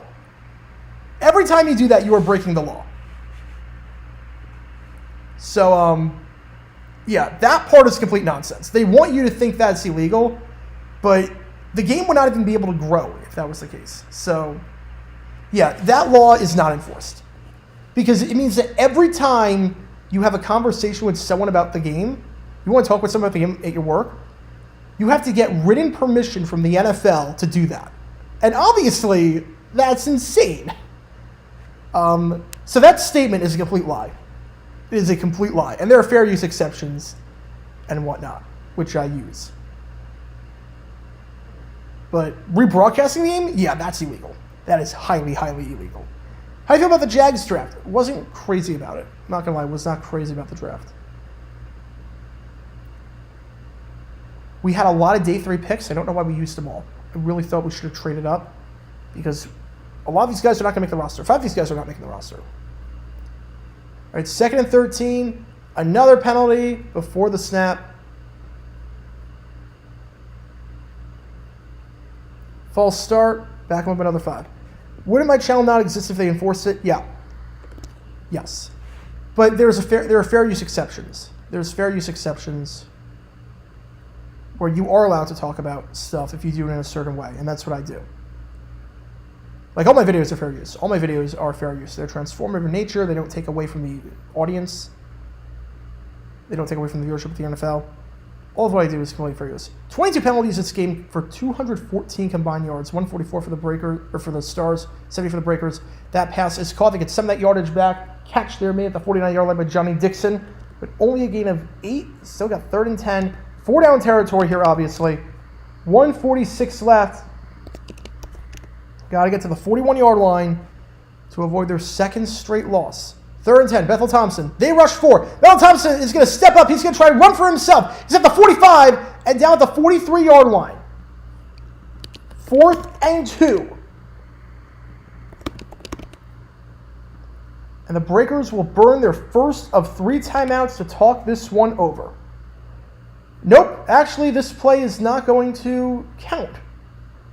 Because, shocker, another penalty. 23 penalties. This is insane. Have there even made 23 first downs today? Holding. On the offense. Back him up. Oh my goodness. 3rd and 19.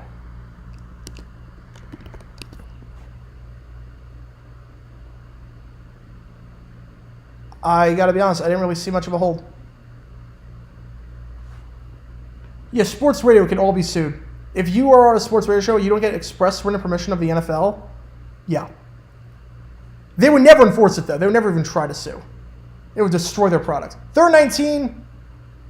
Pass to Wills, gets some of that yardage back, down at the 46-yard line, 4th and a mile coming up. Because part of the way that the sport grows is by people talking about it. And it's not taking away from the product. It's not like people are like, I'm not going to watch the NFL game because I'm just going to listen to what Sports Talk Radio says afterwards. It doesn't take away from the product whatsoever. 4th and 13. And we have a stoppage, a timeout by... Oh, don't even tell me the breakers call timeout. Don't even tell me the breakers were the ones that called timeout here. What? Why would they let the clock run down then? Now you got no shot. You don't get this. It's over. You're not going to have enough time. I get this play is important, but if you're going to call timeout, call the timeout at 1:20. Why wait until you get to the line of scrimmage? You just wasted 18 seconds that you could have had. Do the leagues care more about the current season than archive footage, or is there a year that seems to be the we don't care point? It depends. Depends. For whatever reason, they are very strict on 1982 footage. Late 90s footage and 1982 footage, they are very strict on. I don't know why. But current season mainly is the most, because it's like we could actually do stuff with this footage. And like footage from the 70s, like we can't do anything with this. Or like we can, but we choose not to. Like you found a market for it. 4th and 13. Breakers burn their first of 3 timeouts. They rush 4. Bethel Thompson fires past the sticks. Open man and overthrown. Incomplete. Intended target there was Lee Morris. Couldn't get it to go, so 57 seconds left. The Breakers only have 2 timeouts. Should be enough to do it. It should be enough. The Stars, for the 2nd straight week, do not score an offensive touchdown. 144 yards of penalties and an unsportsmanlike conduct penalty after the play on the Breakers. Another flag. Move them up 15, and that could be big because even if the Breakers get a stop, they're in field goal range. For the 2nd straight week, the Stars will survive without scoring a single offensive touchdown. And they will be the only team in the North for at least 3 hours to be at 500. They will take first place in the North. The Breakers will drop their 2nd straight game, barring anything crazy here. New Jersey plays Houston, the final game of the week, on Fox at 4 o'clock Eastern. Breakers are going to fall to 4-2. Stallions are 4-2. If the Gamblers win in the South, they got a 3-way tie at 4-2. That South Division is going to be very, very interesting because only the top 2 teams make it. Breakers picking a bad time to struggle. Stars are going to jump to first place and win their 2nd straight game. Handoff up the middle. Breakers burn a timeout. Gain of 3 on the play. 2nd and 7. If I had footage to make Saints Bengals video, what would I title it? Ooh.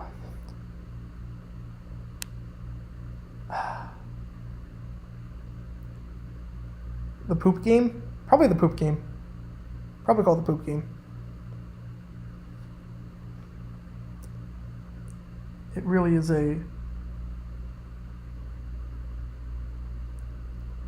It's a fun game. I need footage of that badly. If I ever go to the NFL office, I'm gonna straight up ask. If I ever work with the NFL and something like Coleman, I'm just gonna straight up ask. Do they have footage of Saints Bengals 1978? I'll pay anything. I will pay any amount of money you want for that. 2nd and 8, bottled up behind the line of scrimmage. Loss of 3 on the play. Breakers burn their final timeout.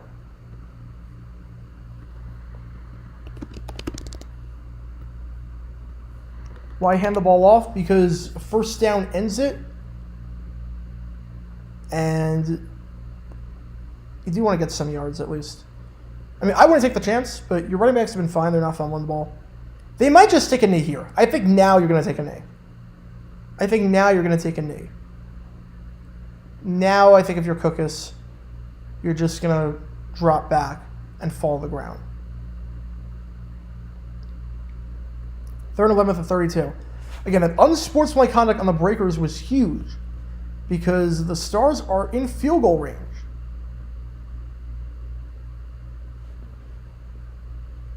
They wouldn't have been in field goal range if they got 3 and out before. 3rd and 11. They are going to call a play here. Cookus just going to hand it off to Colburn. Colburn tries to get some room. And he gets down to the 26-yard line, kills some clock. Gain of 6 on the play. It's going to be 4th and 5. They do have to get a playoff. There's a 7-second difference between the play clock and the game clock. Hoopy Pants scheme could work too. That could absolutely work.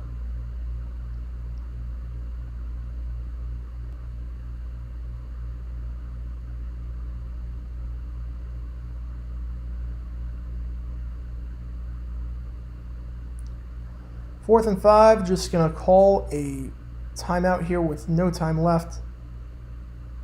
So a 7-second difference, 8 seconds left in the game, rather. So Stars burn a timeout. Play here. You could try a field goal. It's risky. You can try it.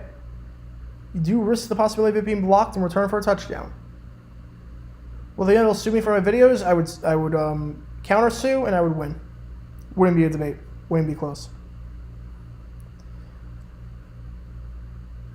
So do you try a field goal here? You risk the possibility of...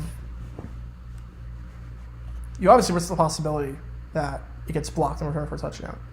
You could, if you want here, if you're Cookus, you could go for it and just have Cookus run around and then throw it up, and you take all the time off the clock that way.